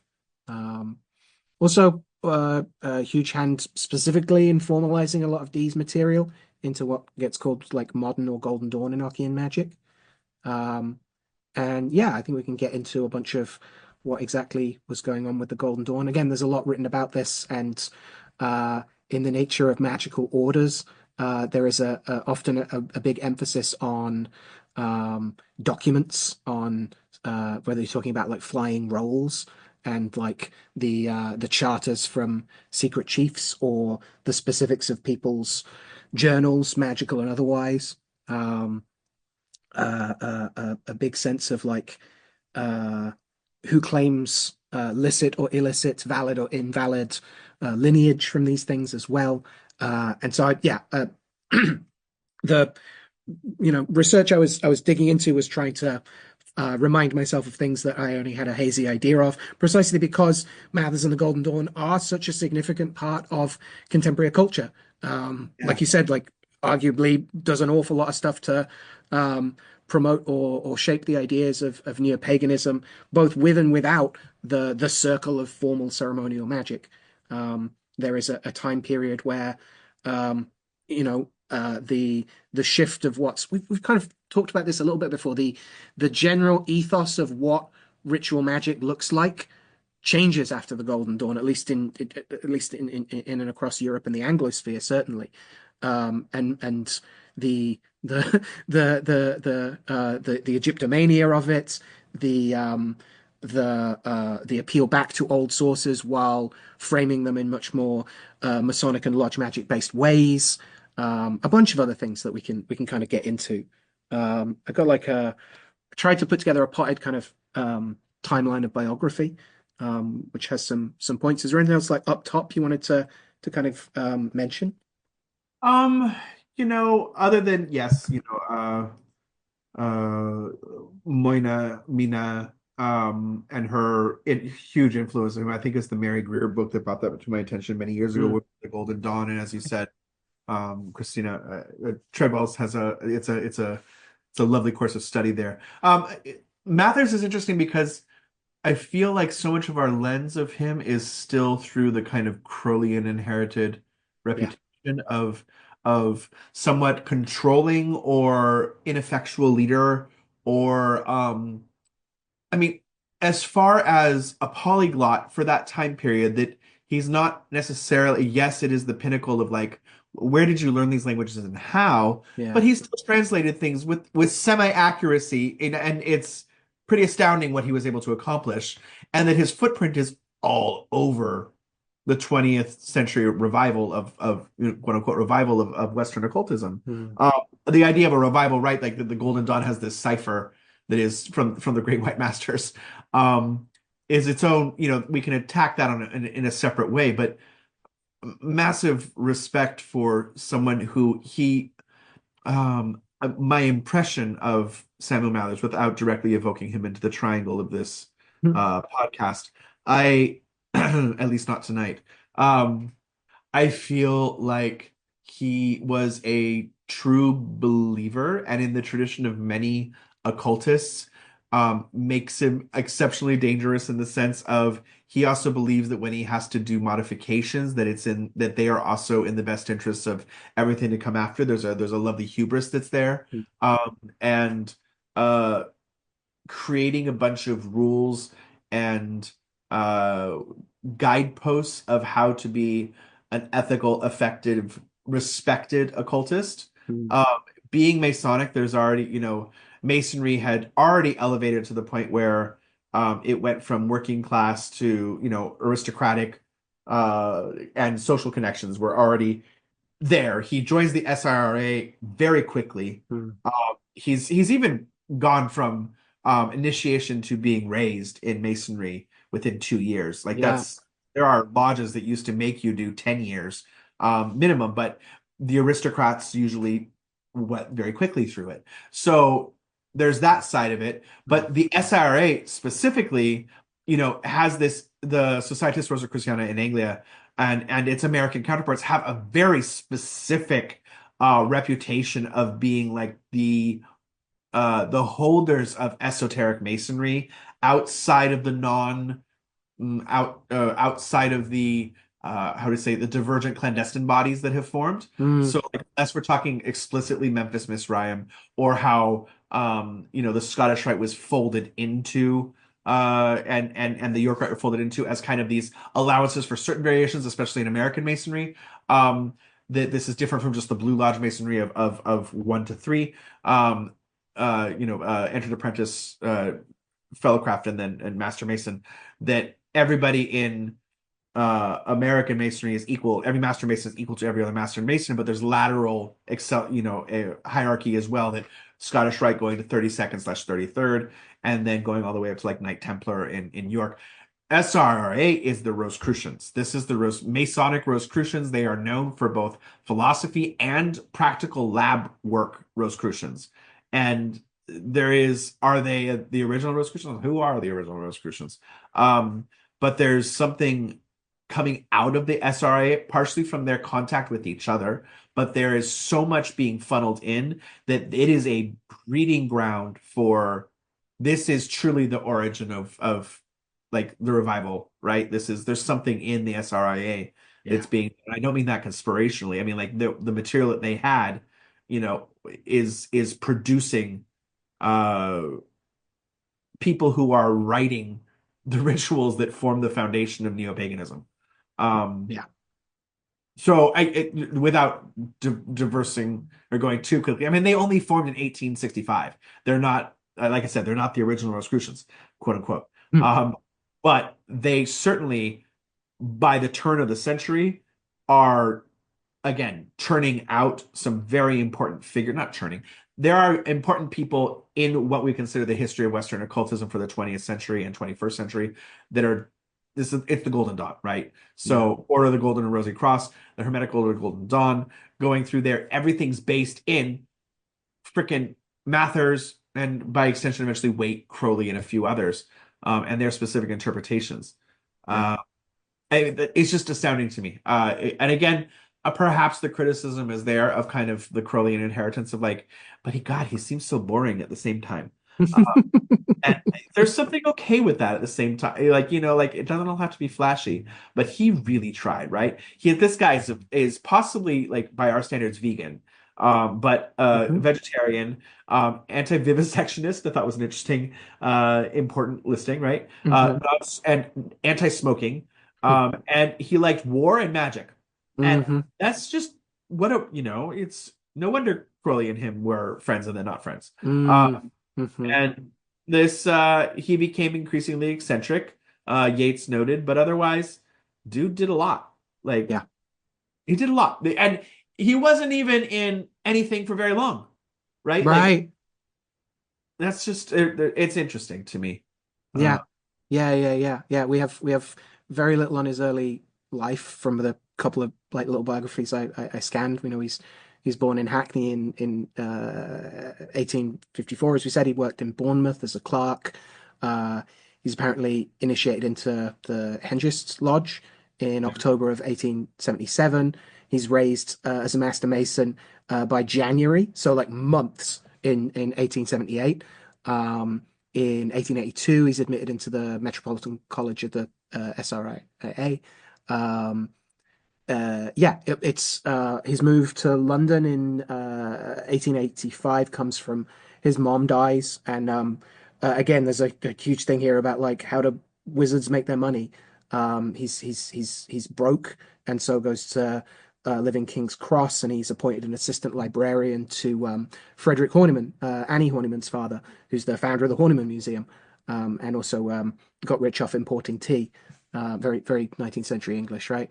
And it's by the time he's in the SRIA that like he and the Williams, Wynne Westcott and Robert Woodman, um, form the Hermetic Order of the Golden Dawn in between 1887 and 1878, right? He's approached by Westcott in 87 to flesh out a bunch of ritual outlines of the thing they call the Cipher manuscripts into initiatory ceremonies and rites like that are fully functional.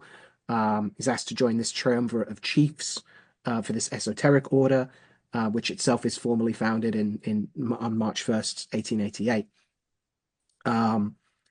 So this system of the secret chiefs, like we said, is often like both at the time is seems one of the selling points. It's also one of the things that later a lot of people will criticize from at least Crowley onwards. This idea of the unknown superiors, which is borrowing from like Martinism or even the like hidden masters, linked to all sorts of folklore and stuff about Saint Germain. And so yeah, we can look at it as like this is some very Victorian English stuff.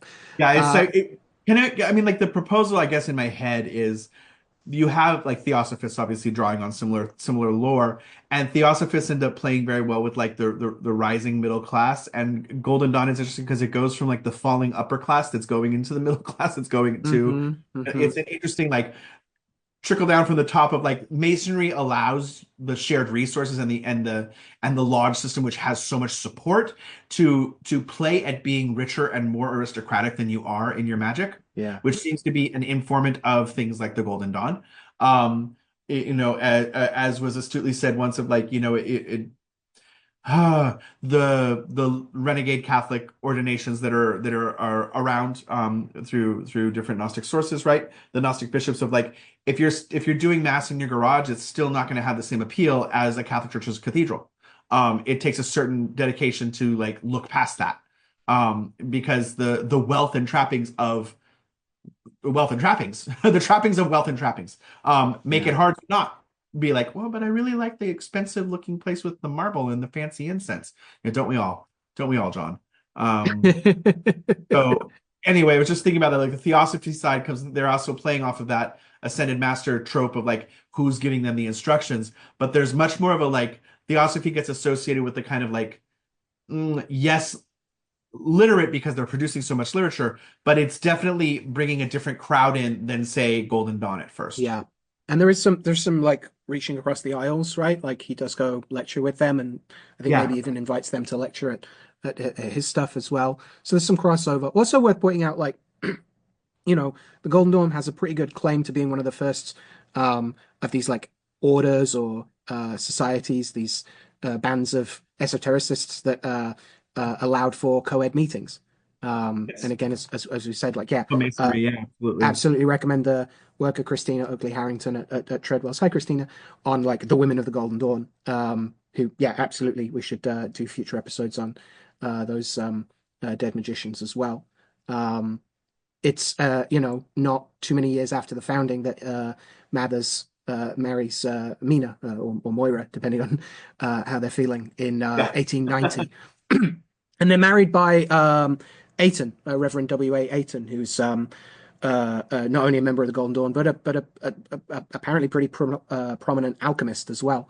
And it's again based off their unstable financial situation that they move to central London and begin to more directly be financially patronized by Annie Horniman. So they're married and doing their thing, and absolutely Mina deserves her own segment as well. It's in, again, short timeline, right? It's only a year later in 1891 that Mathers assumes leadership of the Golden Dawn as Woodman dies. So yeah, William Robert Woodman dies, and again, classic secession problem. No one was chosen beforehand to take his place. And so from what I was reading, Mathers had just finished doing the 5-6 Adeptus Minor grades, right? The first grade of the second or inner order of the Order of the Rosy Cross and Golden, Rosy Red Rose, Rosea Rubia et Aurea Crucis. Say it again. No, just kidding. The Order of the Rose of Ruby and the Cross of Gold. And it's this creation of a functional second order, which is what the rite kind of establishes, that he kind of accomplishes this restructuring of the order and kind of becomes its primary chief, supposedly, of three. And there's, again, a bunch of stuff here where the organization seems to make sense of why people were not necessarily happy with him at various points, right? Second order, you couldn't, it was admission by invitation as well as examination, right? It had a heavy workload as well, making and consecrating tools, this whole curriculum, this idea of like the Golden Dawn being a teaching body that like brought adepts up to expertise and adeptship, right? These examinations and the subgrades, and along the way he's also responsible for putting together a bunch of the second orders, like manuscripts and further like ciphers and things like the Z formula documents, which are about like the neophyte ceremony, and also this like further categorization of the various like magics of the magic of light, right? These 5 systems of invocation, talismans, divination, transformation, and alchemy. So he's like codifying a bunch of stuff as well, while also like becoming more important and centralized, and these ideas are coming, if not from him, then through him. And it's also, again, not even like a year later in the spring of 1892 where the Mathers start to move there, or at least they're like back and forth, or seem to set up shop in Paris and set up the Hathor temple. Here's where like Westcott becomes the chief of the order in England, and from Paris, Mathers continues to again be putting out even more documents. This curriculum that's already seen as quite rigorous is just ever expanding, and it's this period that like that things don't exactly slow down, but like we don't get like. We also see that by near the end of the 1890s that Moyner and Samuel are working on a series of like ritual dramas, like the rites of Isis, which are performed in Paris at various places in like public. So they're also doing this stuff more publicly as well. And it's then we get this like expulsion from the GD in 1900, which a lot of people have a lot of different takes on. It's often characterized as the result of this power move from Mathers of like demanding loyalty not just to the order but to him. It's reported that he basically equated himself as being like, if not one of, then equal to the secret masters. And it's also now that we get the psychic war between him and Crowley, which creates a bunch of, if not rifts, then at least like dogs! Right, bad blood, and people just like don't want to deal with their drama. And that goes on for like 3 years until he forms the Alpha et Omega, this group mostly out of Paris, in 1903. And that organization stretches out to the US. One of its prominent former members is Paul Foster Case. Yeah. He's expelled by Moyner later, apparently because a bunch of the rituals they were implying, if not explicitly saying, were like unique to them. Foster Case actually finds in the New York Library, like verbatim copies from books that are just available there of like you didn't come up with this. Yeah. And so this again, like not just the rites themselves, but like how they're framing where they're from and by what authority and ownership and all that kind of stuff. And yeah, I mean, I didn't. I'm sure there are other things that happen, but then like 15 years later, he dies in November in Paris in 1918. And apparently, there is a death certificate, excuse me, but it doesn't list the cause of death. And so the manner of his exact death is unknown. There are wild claims that he blew himself up, um, Uncle Jack style. Although apparently there's no evidence for that. Moyner put the blame squarely on Crowley and the kind of vampiric psychic assault. It's also claimed that it's not unlikely that he died of Spanish flu. Um, so yeah, I mean, like, I'm sure I've skipped over details, and I'm sure, like, again, the bureaucracy of the Golden Dawn is like a still contested affair, and one that, like, there's that you need like a good degree of familiarity, not just with the rites, but also with the history and wider context and things. But I hope I haven't skipped over or said anything that was too egregious there. Get at me in the comments, I suppose. I don't know, like you said, like an incredibly influential occultist, described, by different people at different times as producing some of the finest occult teachings of his day, at least. And then others, yeah, characterizing him as this eccentric tyrant. Um, Again, this idea of like being on the one hand terribly exciting, being interested in ritual and public performance, in the different ways of styling himself, whether that's like claiming the Scottish heritage with the addition of the MacGregor, or even back to military photos of him as a lieutenant, despite the fact that there's no evidence that he ever was more than a private in the 1st Hampshire Infantry Volunteers. And on the other hand, like someone really, by some people's take, very obsessed with the details and the regulations and the rules and the bureaucracy. Which again, if you're going to run a huge, or at least an important institution, you do need someone that can like have an eye for detail that other people are going to find exhausting or pernickety, pedantic. Yeah. Yeah. I think I think I'm interested in as much of the bullshit of rumor, Mm, because it's I again this the engagement with like, okay, we've done Merlin, like there's a lot of lore and then mm, nothing like what's real, who knows. And Mathers, like when even on the humble Wikipedia page or any of the hundreds of almost the same verbatim yeah. kind of biographies that are available over various sites. Um, is he exciting enough? And it becomes this thing of like, again, excitement's the luxury here of is it as sexy as a Rick though? No. But the audacity of of creating something is still like Mm, it's an important part of the creator gods, right? The mm, hubris and the vanity and the pride and the identification with your work that I'm sure he is all tied up in.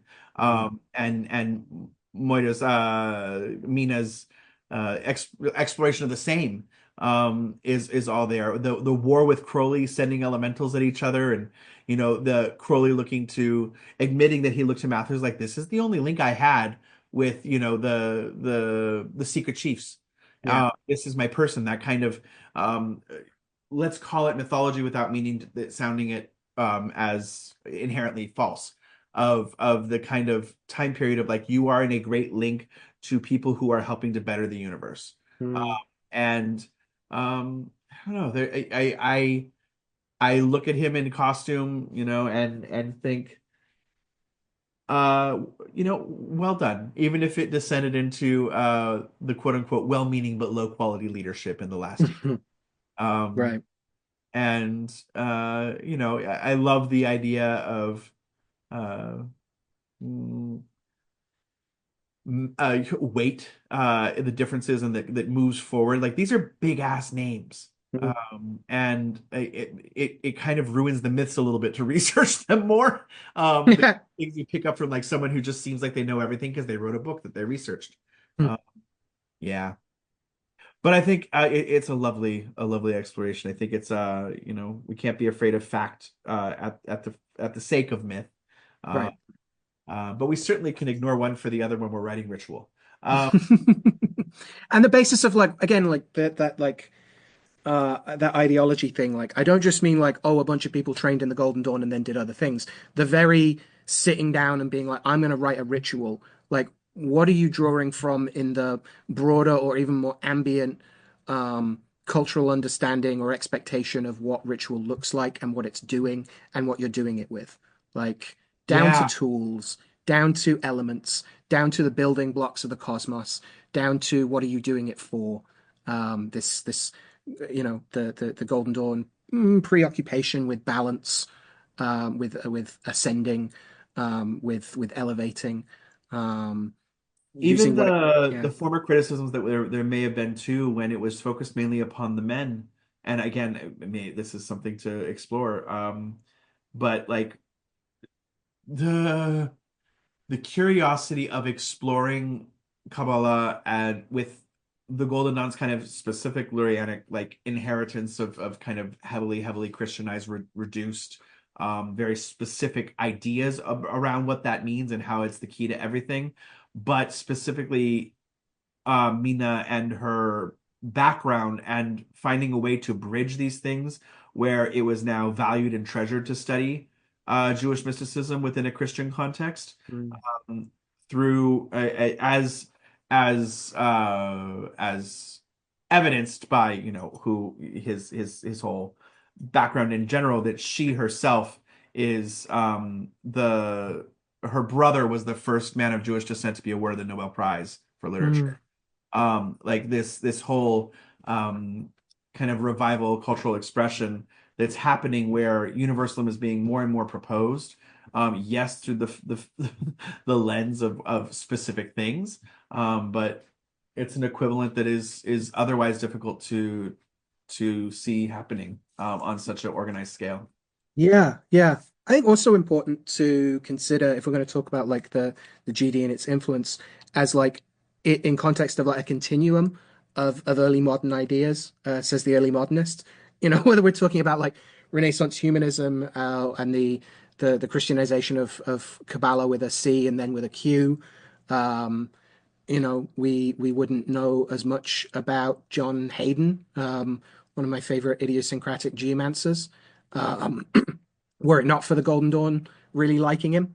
Yeah, And an awful lot of the stuff of their Kabbalah with a Q does come from early modern sources. It's not, it's a revival because of the Enlightenment, right? But it's not inventing the wheel again.